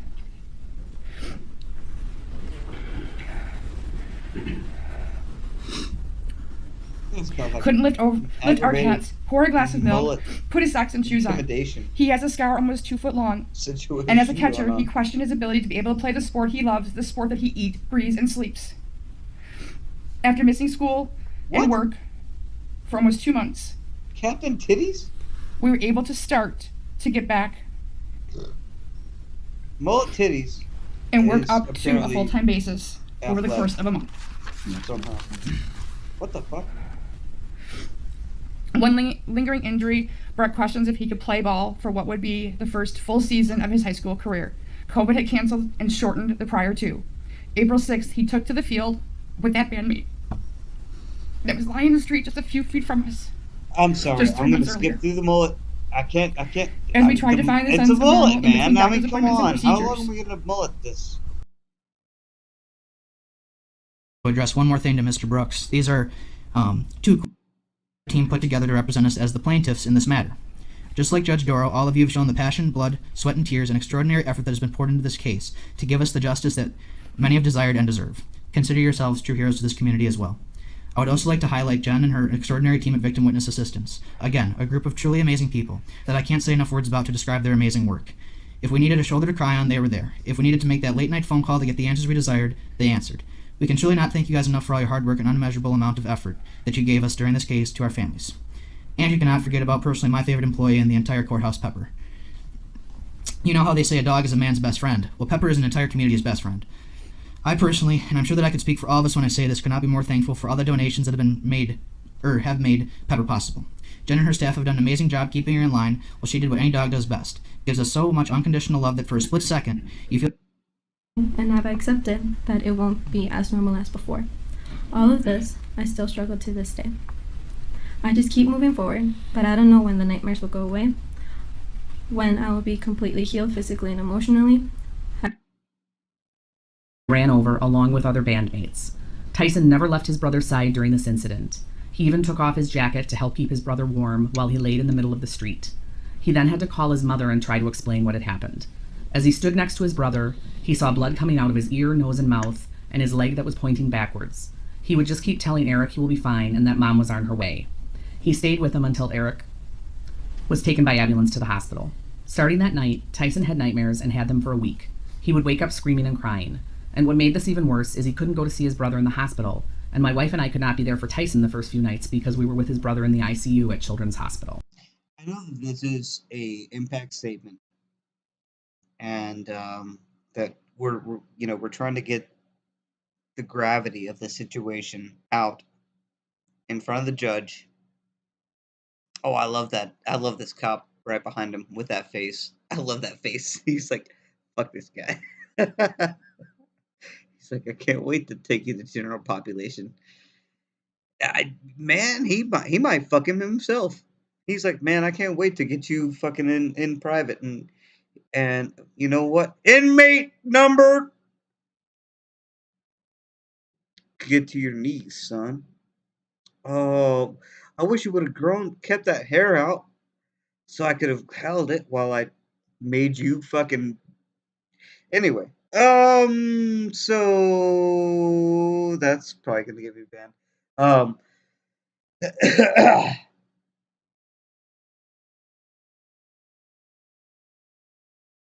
I was gonna try to say something. I got off target.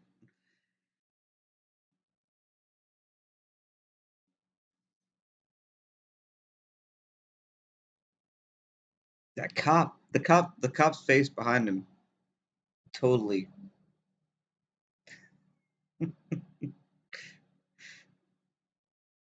He's, he knows what's up. It's like a look of disdain. Disdain. It's like I have zero. This guy's a piece of shit. Let him fucking fry. Burn in hell, you piece of shit. Fuck. I missed it. Oh well. My daughter, who wasn't at the parade but went with her mother to the parade after Tyson called. She stayed with Tyson at the scene and at home when we couldn't be there. She needed to see a psychiatrist to help her deal with what she saw on the streets that day, and seeing her brother lying there on the ground, not knowing if he would live. Oh yeah, yeah, that's what I was going to say. As much as I care about how people are impacted about situations and things like this, and I'm not downplaying, especially losing a child to some fucking ridiculous asshole who has no regard for human life. The reality is, I don't know. Like, are you really that? I mean, if you look back on human history, what we've had to go through, like, to get to where we are, people are so weak. Weak. It's kind of weak. Oh my god, I have nightmare. I had nightmares. Well, yeah, sure, probably. You know what? That's. You know what? Yeah, you probably almost lost your job, or you had trouble in your job, and you had nightmares about that shit. I mean, come on, really? Fucking people are so fucking weak these days. They've got no. Man, people used to lose kids trying to create a family all the time. All the time. In fact, that's one of the reasons that we are pretty decent as a country, is that we have childbirth rates.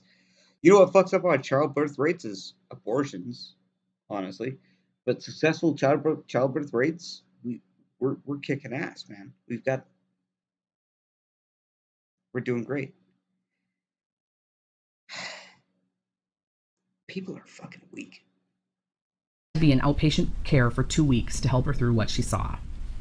Eric was an aspiring baseball player for the Waukesha South baseball team and a select baseball. See, to help her through what she saw. To help her through what she saw. Oh my god. Oh my god, I saw something that it's kind of like a fence, you know? I'm not trying to downplay the tragedy that these people went through. It sucks. It's terrible. Who wants to fucking lose a kid? But Really? Like to just milk, like, that's your whole existence, is you have a tragedy and you're gonna live your whole life revolving around that one tragedy? Weak, weak sauce. Weak sauce.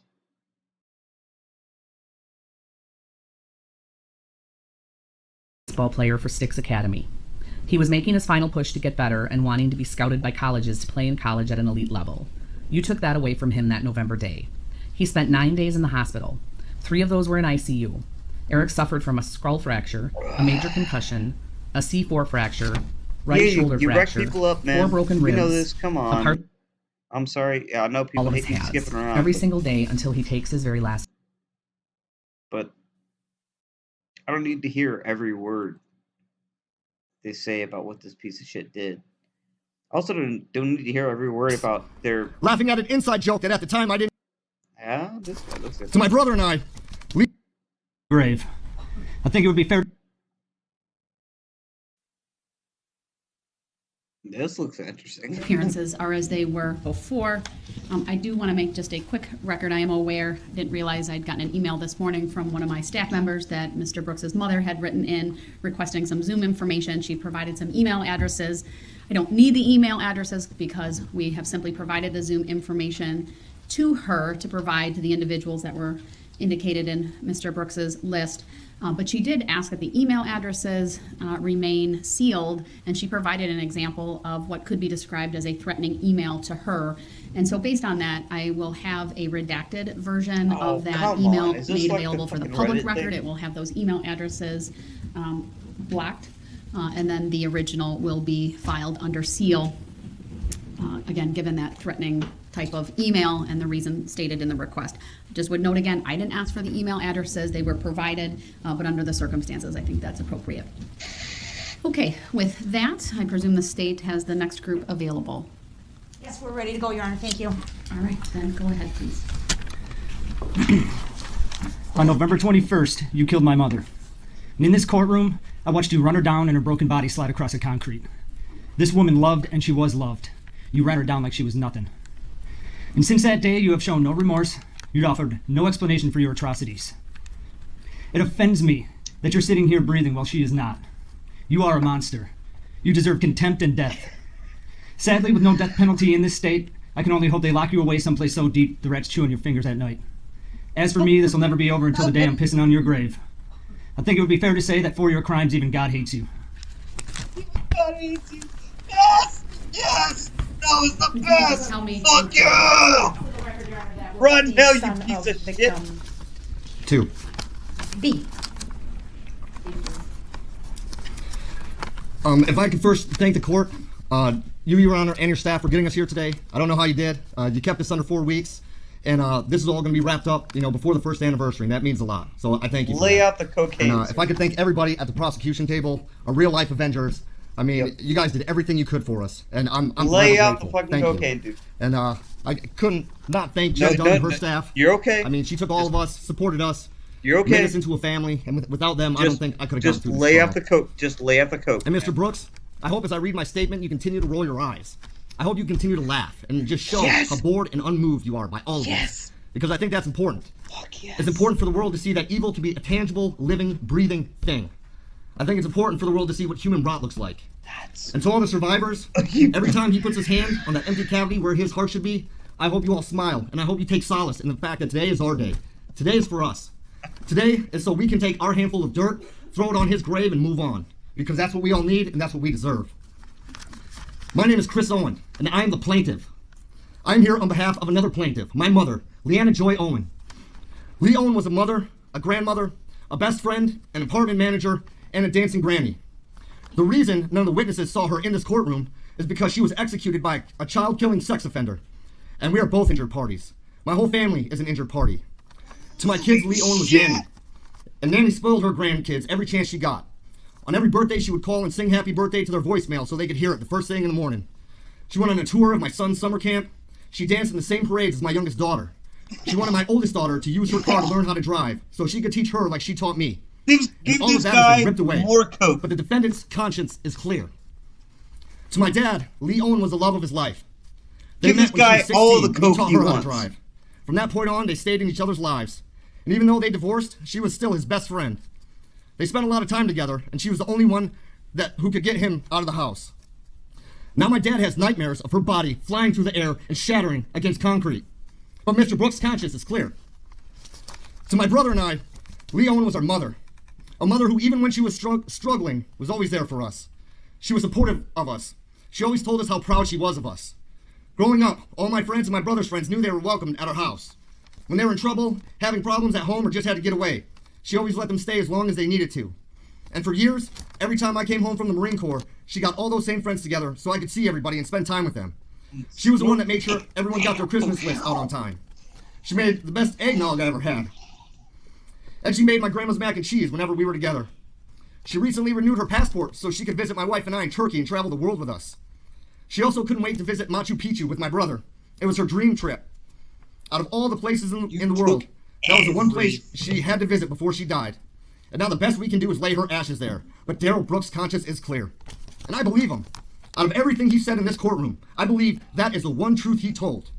I mean, how else could he make a witness look at each of his battered friends that he ran over and ask, how do you know who this is? Throughout her life, Lee Owen was a hard-working woman. That's why when she found herself on hard times, she was able to overcome them.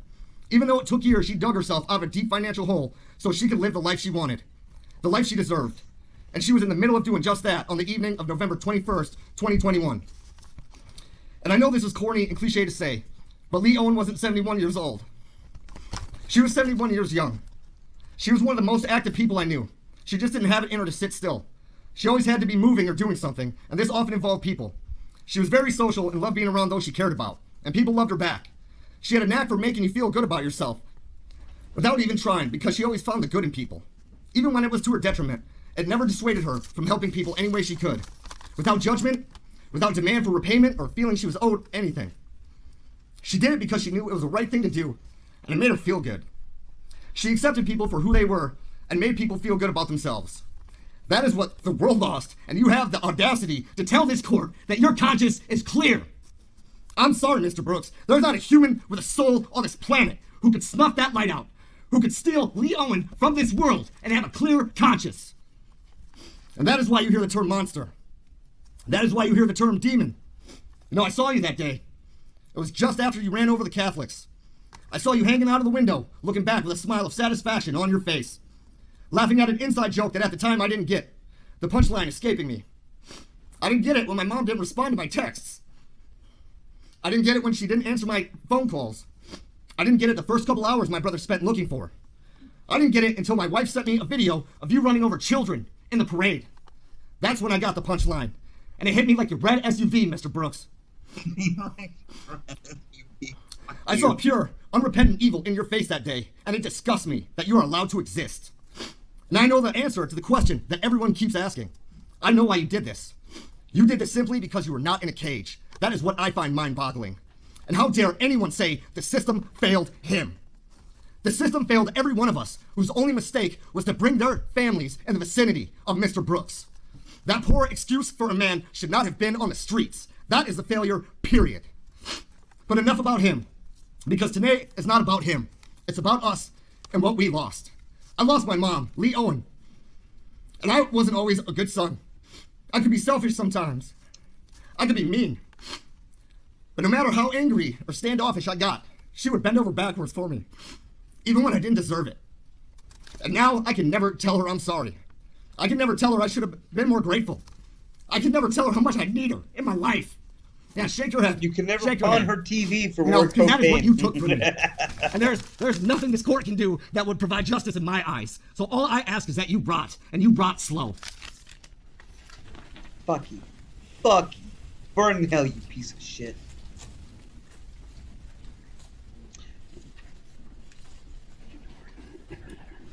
Really? Really? Good afternoon, Your Honor. Thank you for the opportunity that you're providing both to myself and to the rest of the families and acquaintances of. I just want to say for a second. He does realize who is in charge of the sentencing, right? He's fought with the judge tooth and nail on everything.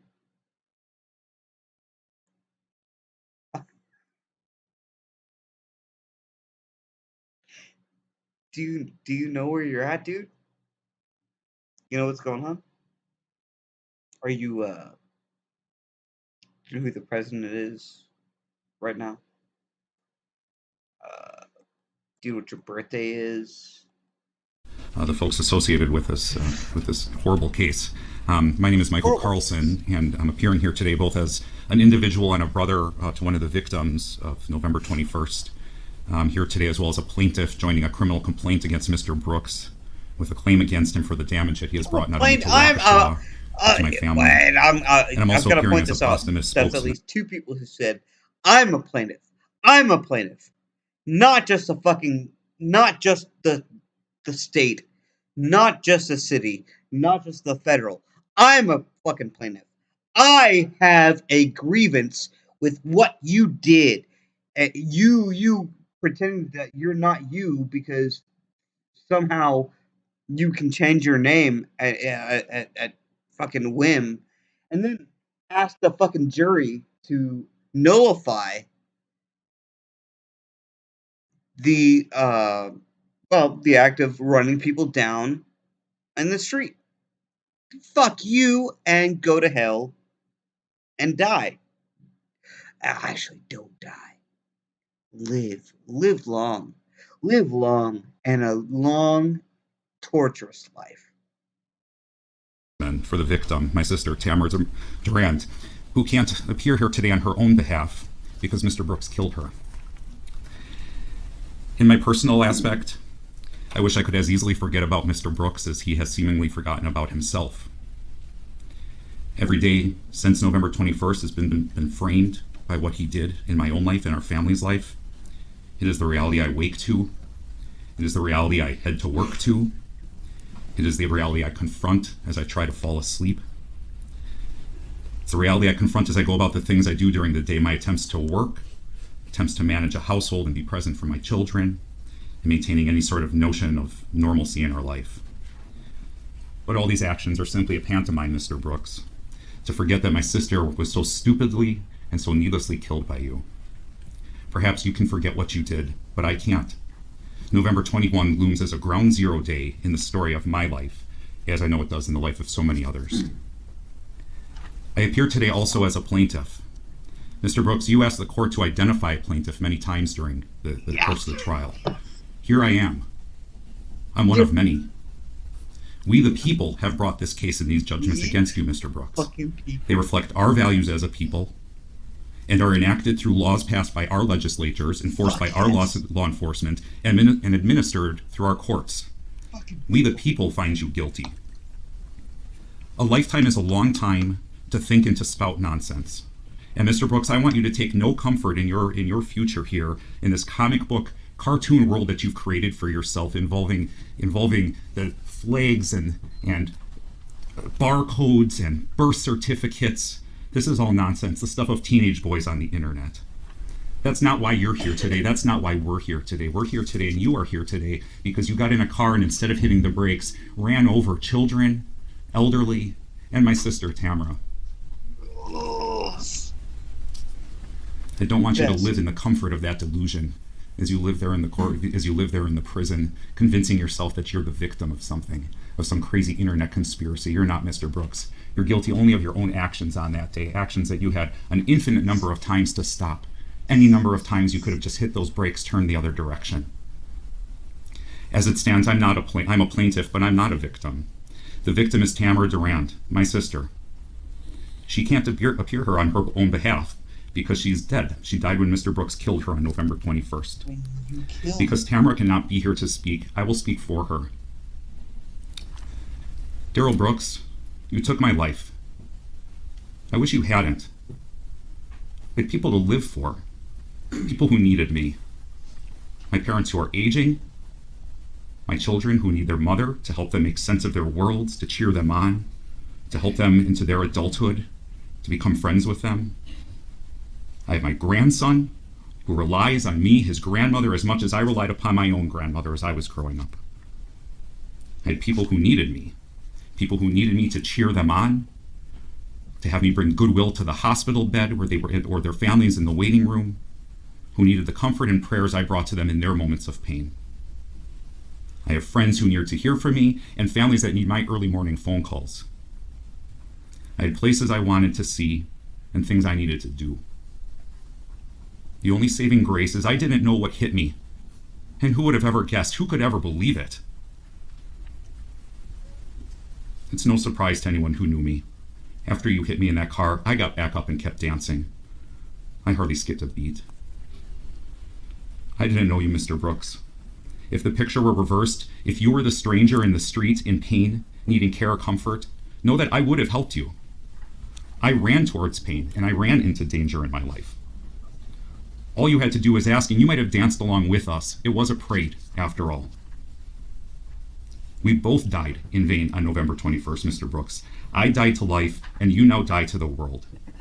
We leave lives behind, family behind, children behind us. We both leave dreams, we leave choices, we leave successes, we leave failures behind us.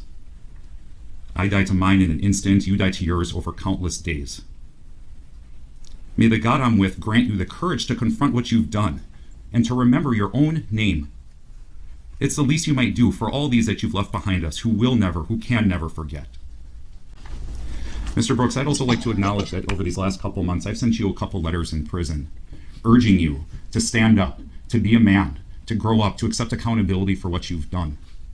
I also used those letters to share with you the love of the God that I believe in and that I know my sister Tamara believed in.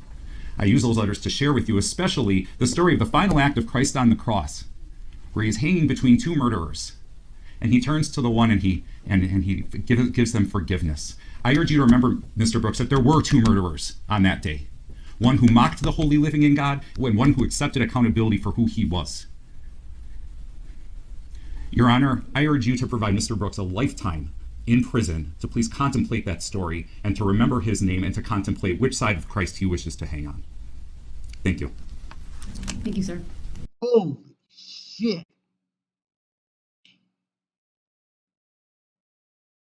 Now that was a fucking impact statement. That guy was awesome.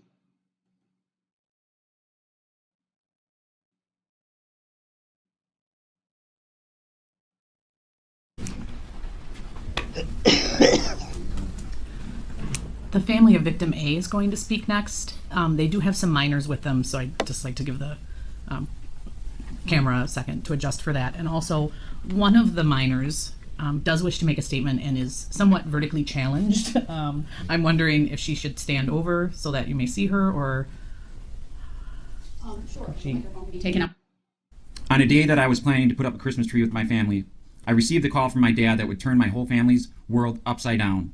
When I answered the phone, my dad told me something happened to your mother during the parade and she didn't make it. I said, "What do you mean she didn't make it?" My dad proceeded to tell me that she was killed. Of course, I didn't believe him at first, but when I hung up the phone, reality set in.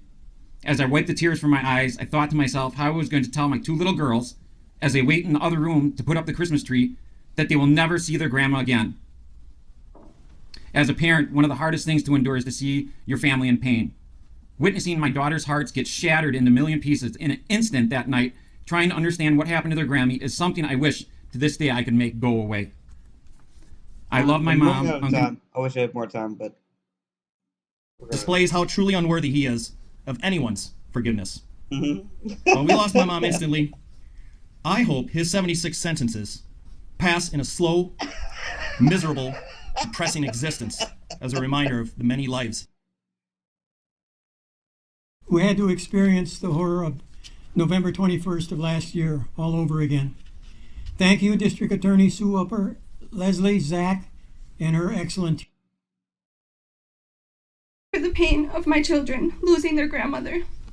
And I went first because I was sick that day and I couldn't see my mom march in her first ever parade. She was really excited. Really understood what I was going through. Keep thee in all ways. Jane Kulik had many roles and relationships in her life. All of Thanking everyone involved in this case by bringing justice for us as victims. I want to thank all of the officers, first responders that helped us that day, especially the amazing Waukesha County Sheriff who was willing to transport me and my daughter to the hospital so quickly. If it wasn't for you, I'm not sure she'd be here today. Thank you to all of the staff at Children's Hospital for the amazing care for my daughter. And thank you to the Waukesha community. Thank you to the Good Samaritans who stayed with my daughter until I arrived, These are covered impact her with statements, blankets to keep her you piece warm, of shit. tried to comfort her. To all of you, I'm forever grateful. November 21st, 2021 is a day that will forever be etched in our minds and hearts as one of the worst days of our lives. On this day, you, Darrell Brooks, made the conscious decision to drive through the Waukesha Christmas Parade and destroy Darrell the sense of security and safety of my family and Half. How could you believe that was the civil thing to do, knowing that you had 4 kids injured and hit by your SUV? You knew. Turned way too fast, and then you would have gone into the Veterans Park. So that part didn't seem too odd to me. My hood was kind of covering. I didn't really see the damage of the SUV. How my daughter got injured. And I'll get more into that, but that day, you impacted thousands. And I know this is just another story for you. And I wish it would impact you. And I really pray that it does, okay? So, as the parade started, we were by the library. I dropped my daughter off in her position with her team. And I just remember when You're not still the parade fighting your stopped. case. Stop and I taking knew notes, immediately. dude. If you are a man like you say you are, and you were not brought up this way, and you were brought up in a Christian home, go back to your Christian roots. Go back to the man that God actually wanted you to be. But in turn, you have not had any responsibility to confess of what you did that day. You can't face that you murdered people, you've injured hundreds, you emotionally traumatized thousands, and not repent from what you did. To repent means that and to be saved means you get to enter the kingdom of heaven. Okay? You have to ask for forgiveness. You have to admit what you did. This is not going to change bringing people back. It's not going to change the 21st. It's not going to change people's lives. But you might actually help someone heal just by saying, I'm sorry. What? You also said in your closing statement that this was God's will for what you did that day. And that I believe is a false testimony of the God that I know. You are a father. And my daddy, my heavenly father, would never ever want anyone to be murdered with a car as the murder weapon. All those you hurt and killed that day, they're his children. Doesn't matter what age they were.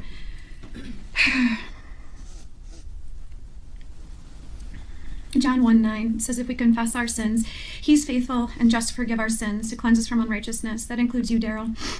You must confess to all these people in God so that you can be saved, and that's not popular. For you to enter that kingdom of heaven, it is possible. The man hanging on the cross, like the earlier statement, he was saved that day, and the other one wasn't. And that I want you to sit with. For the wages of sin is death. That means hell. That means hell. But the free gift of God is eternal life in Jesus Christ. So I'm angry for what you did. I'm sad that a lot of people don't get to spend another day with their loved ones. I'm sad that a lot of my dance family, we don't know the outcome of their brain injuries and what's their future. Fucking You've spindly traumatized goddamn families fingers. and people that have witnessed you. You know, I thought I was. I thought I was gonna get escape the fucking fingers, man. Of their brain injuries and what's their future. You have to traumatize families and people that have witnessed you. Thousands. You killed 6 people. But maybe, just maybe, you could bring some peace to some of these people. Do you hear me, Darrell? Instead of rolling your eyes at what you did, just respect it. And I know people yelled at you today, but I'm not coming to you in anger. I'm coming to you in unconditional love, because that's what our Father offers us. I don't know if I have forgiven you yet, and I know that's what God wants me to do, but I think that you could just offer a little peace by just saying, I'm sorry. Thank you. November 21st will never be the Noted. same. It was Noted. The judge notes that he makes no fucking even movement toward. He. Oh my god. Do you know who's doing the sentencing, buddy? You know how I know you tried to look at all your like little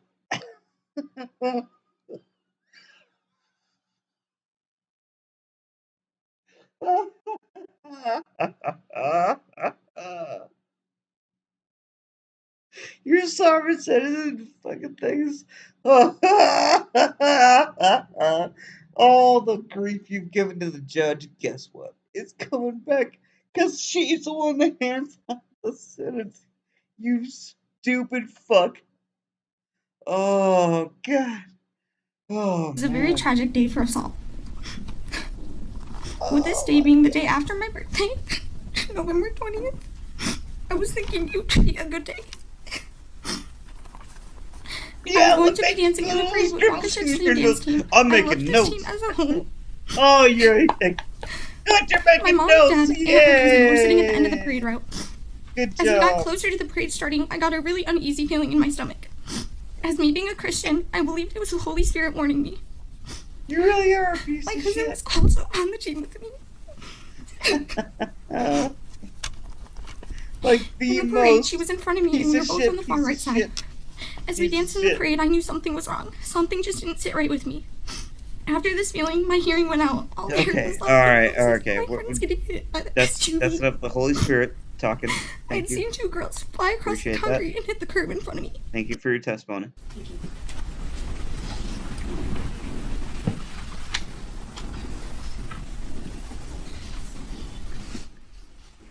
Thank you. Thank you.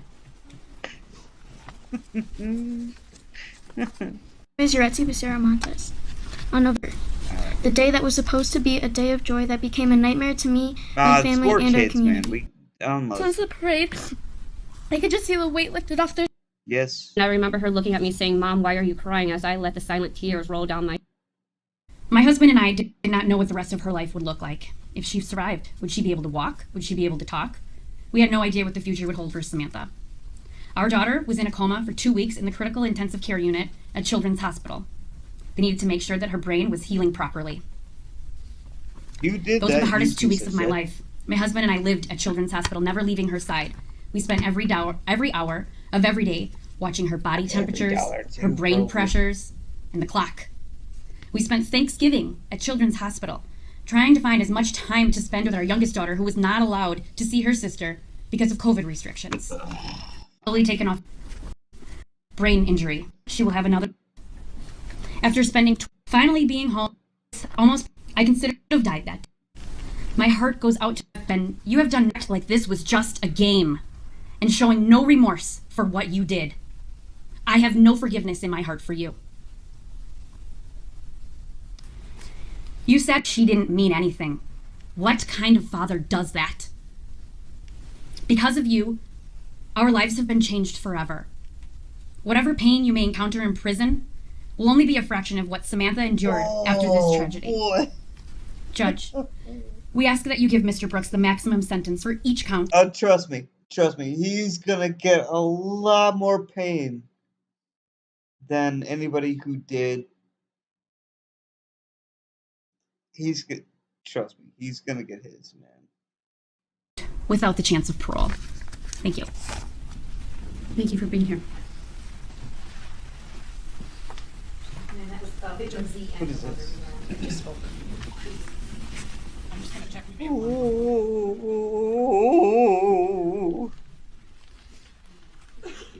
I can almost see him just like waiting outside of his cell, just going, "Oh boy, just wait till we get a hold of you." Boy, you gonna make you pretty, son. We have one more statement.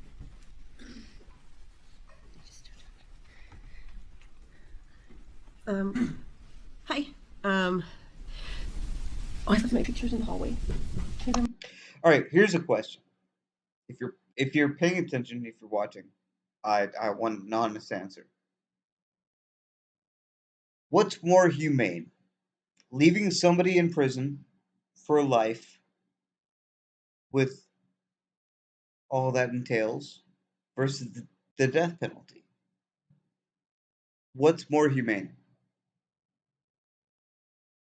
I'm going to say the death penalty is more humane. You know, horse broke its leg, unfixable, shoot it, right?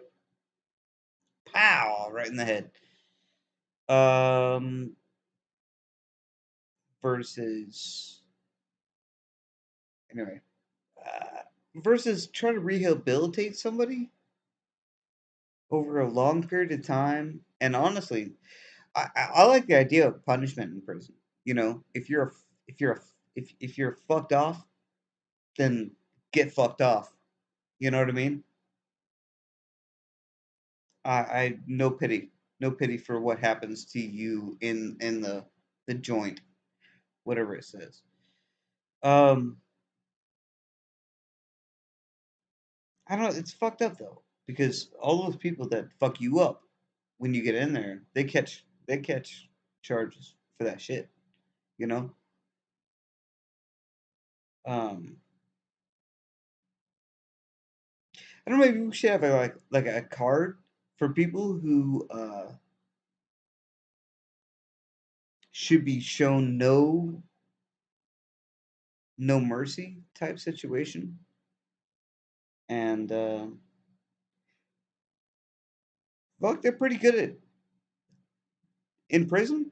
They're really good at making you wish you were dead and keeping you alive. So let's go. My pictures with Jerry.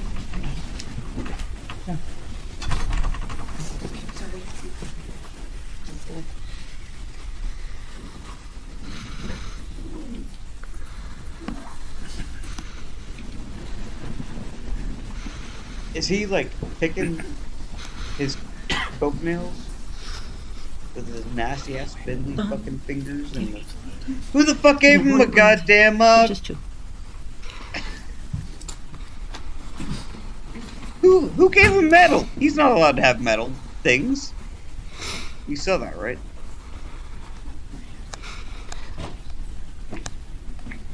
Okay, sorry. I'm nervous. Yeah. It's the baby of our family. That photo was an innocent 8-year-old who was excited to get to perform in the parade with her best friend and her teammates, and it was something she looked forward to every year.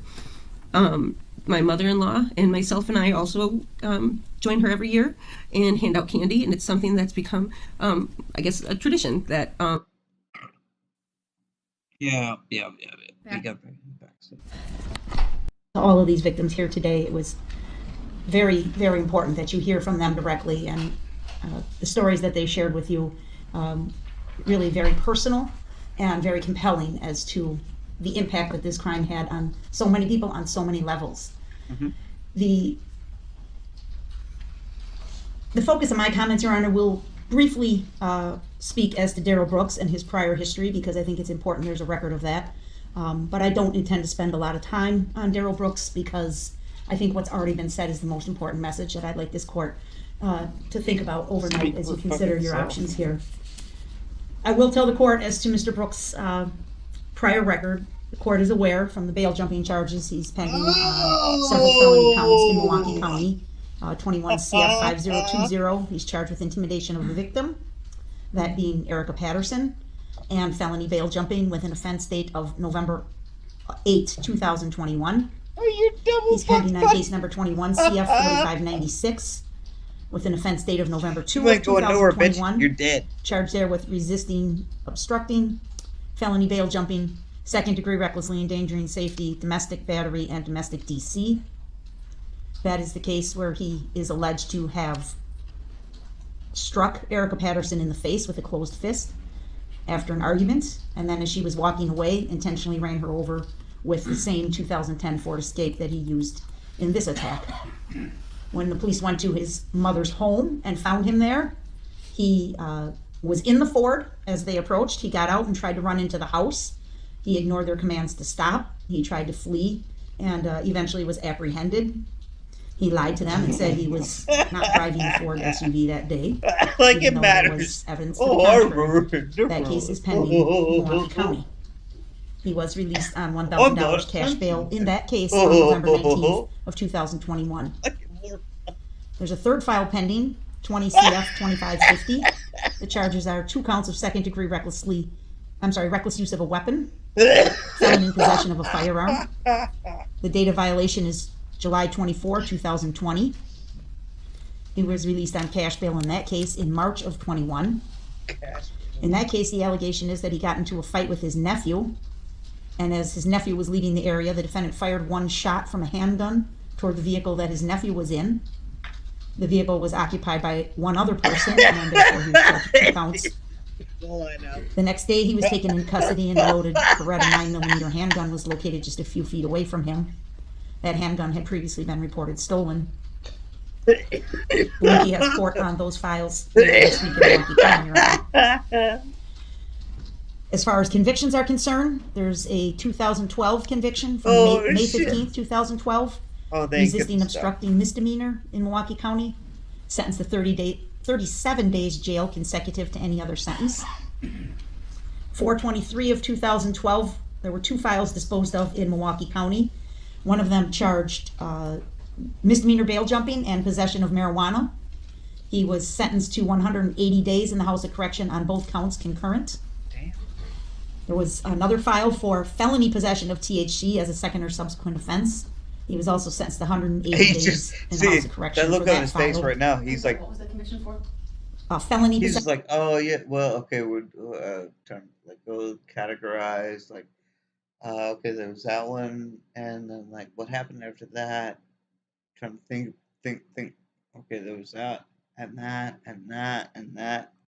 Possession of THC as a second or subsequent offense. Thank you. You know, pot. You know, we should leave that off.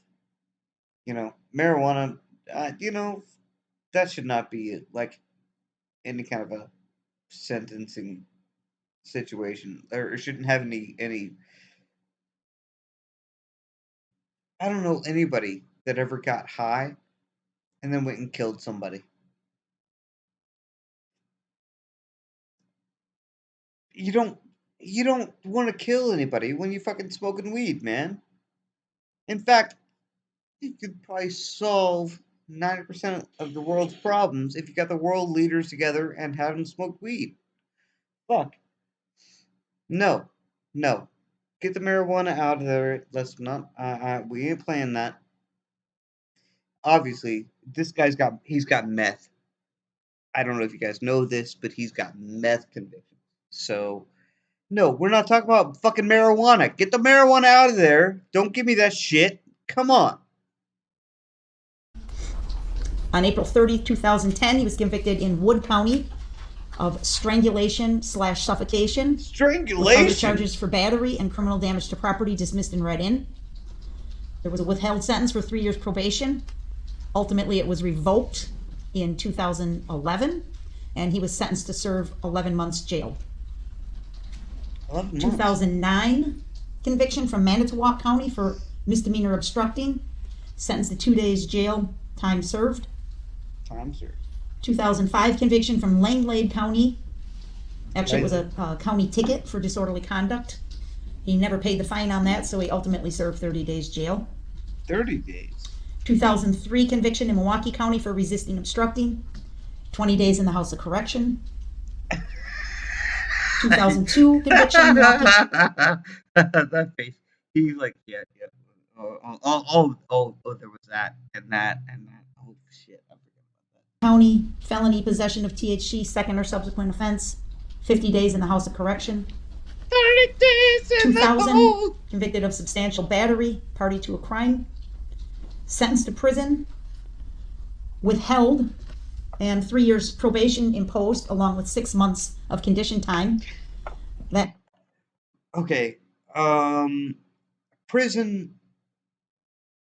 Oh, this is messed up.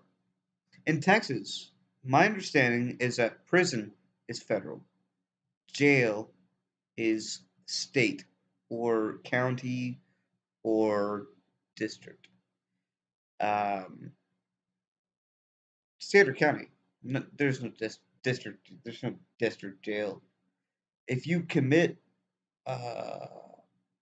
more than like a what class 3 misdemeanor, which would be a felony, if you commit a felony, then you're going to prison. TDC in Texas. TDC has a pretty nasty reputation too. I could be wrong. I try to stay out. to stay out of jail or prison. I've had my stance with both. No, never mind. Not both. I've never been to prison.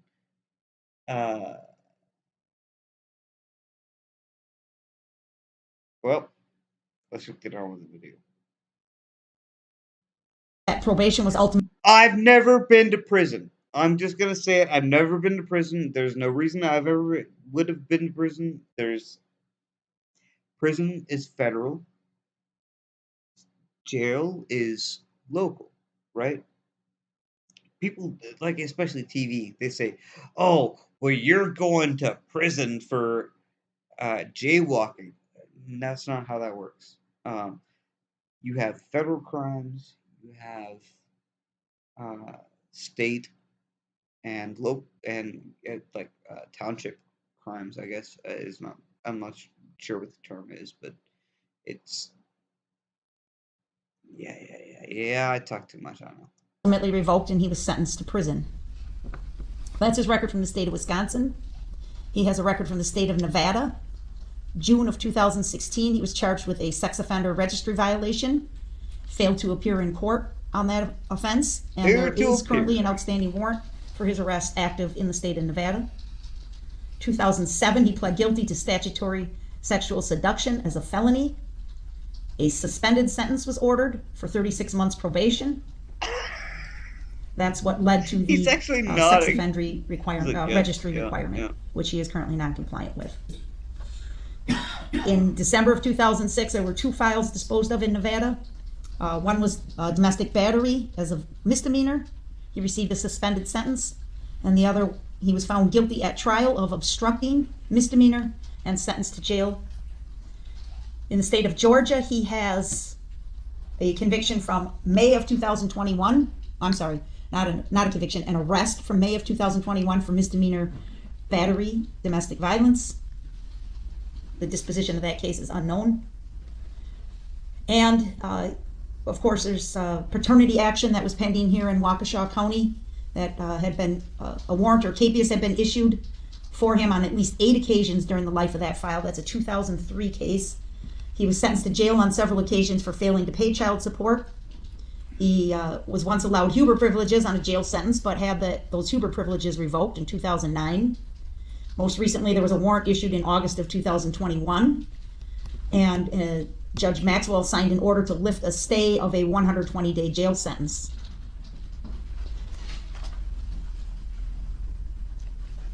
That is the extent of his criminal history that we are aware of, Your Honor. I think it's very plain on its face. You know what seems plain on its face is that they let this guy be a career criminal, never prosecuted him for anything until he did this. Why are we letting people get away with small things until they turn into big things? He's a lifelong criminal.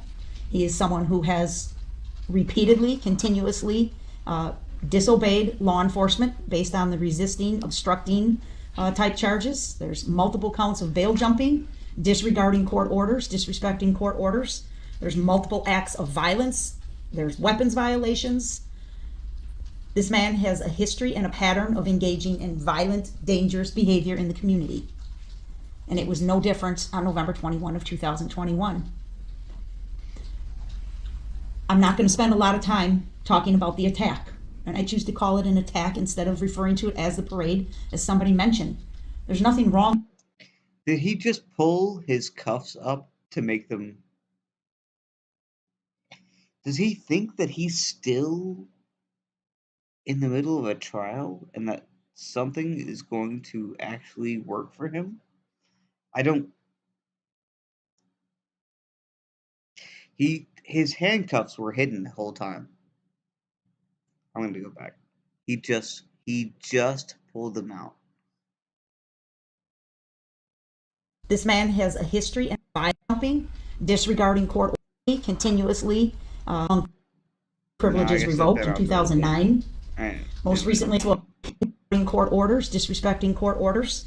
This man has a, and it was no different on November 21 of 2021. I'm not going to spend a lot of time talking about the attack. and I choose to call it an attack instead of referring to it as the parade, as somebody mentioned. There's nothing wrong with the parade. The parade is good. The parade is the embodiment of a community. That's what you expect to see at a parade, is children at a parade, families, people from all over the area coming together for a joyful, happy event. The parade will continue. It will kick off again in a few short weeks. And I hope and pray there's joy and laughter and kids in the street collecting candy. That's what it should be. What they should do I'm not going to refer to this case as a parade. I'm going to motherfucker. refer to it. What they should do is tar and feather that motherfucker and parade him through the fucking shit. As what it was. That's kind of how we used to do shit, man. You fuck up that bad, we used to make an example of you. About time that came back. An attack. And the facts are very clear, Your Honor. Very few of the victims who were struck had any idea this car was barreling down on them. It's an act of a coward, plain and simple. They had no way to know it was coming. And he mowed over them and ran them over without any ability to defend themselves. What is so offensive about this conduct, Your Honor, is obviously the violent nature of it, but even more so, the defendant's conduct and behavior in this court, his complete lack of regard for the decorum of the court, the respect of the court. And I don't mean you personally, of course you deserve that as well, but I mean for the sanctity of the court, the courtroom, the process that we as Americans respect and treasure and protect for well over 200 years, and he can't engage in the most civil behavior as being quiet when another person speaks. Hell yes. Many, many people came into this courtroom over the course of the trial and the proceedings. Every one of them was able to sit and obey the court's order. If you asked them to stand up, they'd stand up. If you asked them to sit down, they'd sit down. If you told them court's in session, be quiet, they all would. Everyone was able to do that except Darrell Brooks. I think he was able to do it. I just don't think he wanted to. I just think this is all part of his charade. This referring to himself in the third person, trying to distract him or detract himself, I should say, from the events, taking absolutely no responsibility. It's the act of a narcissistic coward. Those words have been used here today, and nothing could be further from the truth. Cheers. He is a coward. He ran like a scared little chicken from this parade, trying to slither away in the dark of night, but only to stop long enough and try and take advantage of good citizens that would help him. He calls and lies to his mom, right? Get me an Uber. I can't get into it. He lies to the officers repeatedly. We saw the time of his arrest. We heard the testimony from Daniel Ryder, a good man with good intentions and a good heart, who took this murderer into his home and held him there long enough for the police to come and take him away without any knowledge whatsoever of what had gone on. He takes advantage of everyone. He's extremely manipulative. He absolutely thinks he's in control of everything, when in fact, as he sits here in custody, he's in control of nothing except for his own behavior. Mr. Brooks, be quiet. Except I'm for not his... going to sit here and be disrespected. Mr. Brooks, be quiet. I'm not going to You'll sit have here your and be opportunity. disrespected. These are sentencing arguments and they can make them. So I can do the same thing? Mr. Brooks? Nope. There's nothing disrespectful. They're doing it in Yes, a it is. respectful Okay, way. call me out of my name again. Go ahead, Taniabra. Judge, these my are God, the are you facts. serious? You heard from so many of these parents and so many of the people that were there of that fight or flight, right, that kicked in. He ran. He fled. He tried to protect his own self. That's it. That's all he did. Everybody else sprang into action, whether that action was to immediately account for their behavior, for their family and get them out of there to safety, whether it was good Samaritans. And Judge, I really thought long and hard. I had a video clip that I was perhaps going to show to you. You've seen a lot of this during the trial, but I mean, it comes from the clip when I showed during my closing argument near the end of the parade route where the Catholic community had been struck and all the shoes laying in the road and things like that. That person that took that video walked down Main Street for quite some time and captured quite a few images, and it's really quite powerful, but I also thought it's really quite painful. But one of the things that was just so remarkable to us as we watched things like that was the average citizens that just sprung into action to save somebody else. There was a particular moment where there was a person on the ground fervently performing CPR on a victim in amongst a pool of blood without any regard for themselves whatsoever. I don't know who this person was. I don't think I'll ever know. But it's a prime example of the good that came out. So many people talked this afternoon about good versus evil, and I definitely believe that's what this case was. No matter how evil that fuck is, this community came together, which is kind of a beautiful thing. And it doesn't excuse him, and I hope he burns in hell. But I think it's nice that people came together. They said, we're not going to be beaten by psychos. Was about Darrell Brooks is the epitome of evil. He is evil in person. Please. No, you may not. The community is Now, good. in order, The of people course, are good. I think it'd be The best for you to victims just go are into the good. other Mr. courtroom. Brooks, I'm talking. I don't care about you talking. I don't care what you care about. I know you don't. Sit down and be quiet. Nah. Everybody has told you that. Stop it. See, you got it all wrong, Miss Opper. Judge, the community has spoken. This jury returned a verdict in 2 hours. That's how open and shut this case was. Well, actually, it was Everybody saw it. Everybody but Darrell Brooks. This jury deserves to be commended for their conduct, their patience, their service. Mr. Brooks? I asked to go to the other courtroom. I'm not so we sending you wouldn't there. have- so we wouldn't have to It's go not. there. That is not a place you get to request to go to. It's So it's I when you have to- disrupt the proceedings. She's I'm not almost trying to disrupt done. the proceedings. I'm trying to go to the other courtroom No. so she can finish saying the I BS wanted- she got to say. I wanted to share something with you, Judge. This is something that came in on December 5th of 2021. An anonymous letter came, well, it's not anonymous, it's signed, but it's from a person we don't know, from another state, from the state of Kansas. December 5 of 2021, this person took time out of her day to write a card it's addressed to the Waukesha community, and it was sent to our office. And she wrote, "We have been praying for the healing of your community. Please know that there are people who care deeply all over this nation." That's the kind of message Darrell Brooks needs to hear, because I know during the trial there was a lot of cards, a lot of messages received in my office and in your office. Good, hardworking, decent people that respect the law, that respect human life, that respect their neighbors, that would take the time to comment and say, "Good job. We support you. We are with you." And you saw that strength behind me all day. Those young kids, children, coming up. I mean, Your Honor, I'll say this. God is good. There's been a lot of talk about God. There's been a lot of talk about religion. Darrell Brooks brought the Bible into this courtroom. These children are remarkable for their strength, for their healing, their physical healing. We haven't met these kids before. We've never met them. We met them today for the first time.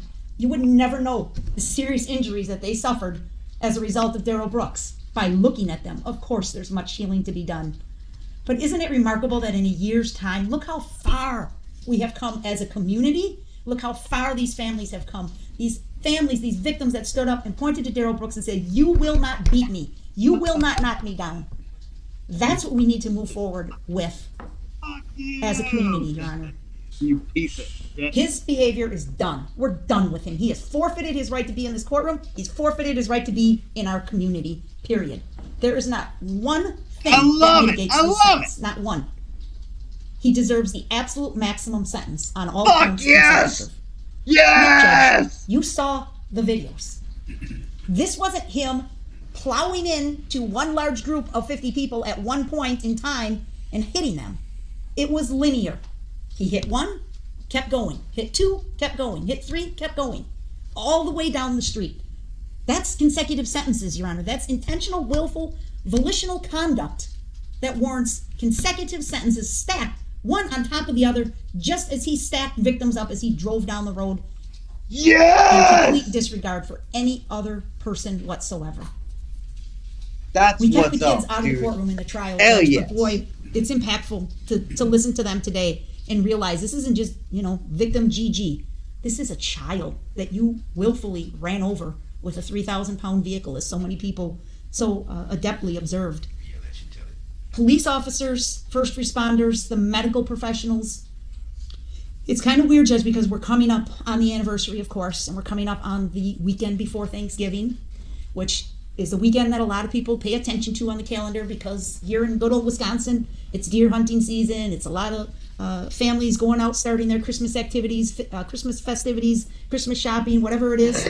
So it's kind of that kind of a weekend that comes around every year that on its own, it's not a holiday, it's not really a known day, but we all know that first weekend before Thanksgiving and what it brings. We all look forward to maybe a short work week, spending time with family, getting together. She's saying, I will accept nothing less than a attack slam. at the hands of Darrell Brooks. Fucking dumb. But we're going to have an ability to move on from that. We have the ability, we have the tools as a community, Your Honor, And to you're do done. that. And that's Darrell. definitely because of everyone that responded to this incident, the first responders, the police officers, the medical personnel that got paged in on a Sunday night. We're all hunkered down, Packers had played, it's cold, it's dark, and they all had to spring into action and respond. And there were law enforcement from all over southeastern Wisconsin, fire department, EMTs. No one paused, no one hesitated for a second. They just came and helped. And I think that's something that our families, our community can build on as well, Your Honor, to say evil is easily overcome here. Darrell Brooks deserved to be locked up for the rest of his life. He cannot be trusted ever again. Yeah! I ask you to consider, I'm not going to go into it, but we had filed the other act's evidence, some of the language in that other act's evidence, the intimidation of the victim. It played out repeatedly in this courtroom. He tried to intimidate you, he tried to intimidate me, he tried to intimidate the witnesses. He tries and tries and tries, but he fails. You, dude! He's not the strongest person in the courtroom. He's the weakest person in the courtroom. Morally bankrupt. That's what he is. His character is void. I asked Attorney Basie, what's the word I can use for low character? And then we came up with the fact he really has no character. It's one of the factors the court needs to consider. Protection of the public, severity of the crime. They all weigh heavily in a stacked sentence, Your Honor, consecutive maximum across the board. Every one of these victims deserves that. I don't know how we look at any of these victims and say, well, he got concurrent time on your case because your pain and suffering wasn't quite as bad as the guy before you or the girl before you. They all deserve that sentence that speaks to their count. The restitution, Your Honor, I filed the paperwork. We are seeking restitution in the dollar amounts from my letter that we reviewed this morning. I'm asking under 97320 sub 11 sub F that you enter an order that the Department of Corrections shall keep 50% of any wages Mr. Brooks may earn in prison and any monies that may be paid on his books or canteen account and direct those monies to be paid directly towards restitution. He should not be able to work or receive canteen without paying down that restitution. He wasted. I also included in my letter the request that should. He wasted shit tons of the state's resources. And they're saying he's not getting away with that. Fuck you, pay me. You spent my time in this courtroom making a mockery of all this shit, and you're going to pay for it. Should any monies ever be paid by contract to Mr. Brooks, that he should attempt to benefit financially from these crimes, that those monies would be placed into an escrow account maintained by the Department of Justice and paid towards the restitution. The restitution in this case.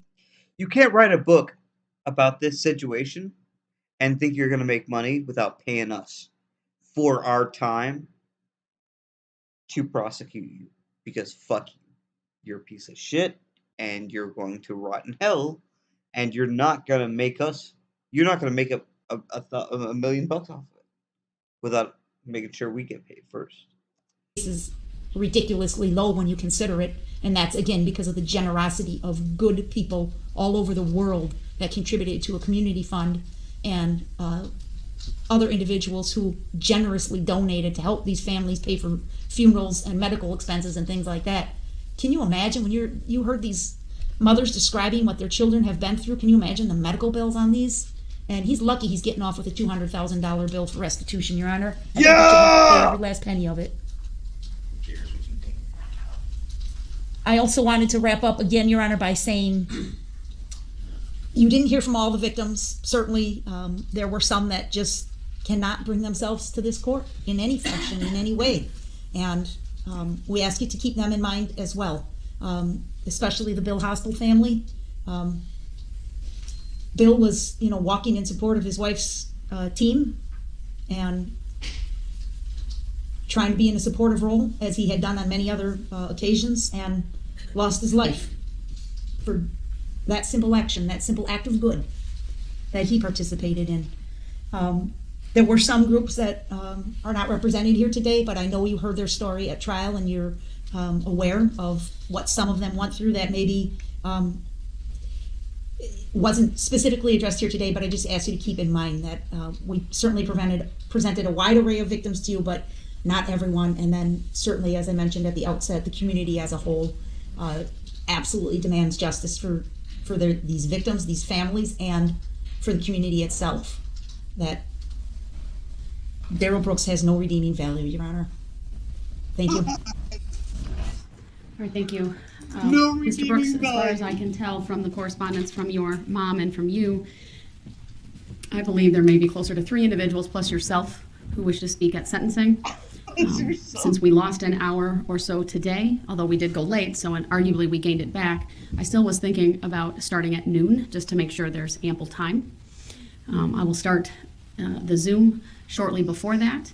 The information has been provided to your mother, and I believe she will provide it to the other individuals on your list who wish to attend and make a statement on your behalf. So right at noon, we will start that process. Typically, I would hear from the individuals on your behalf with you going last, but you tell me if you want it to go a different order.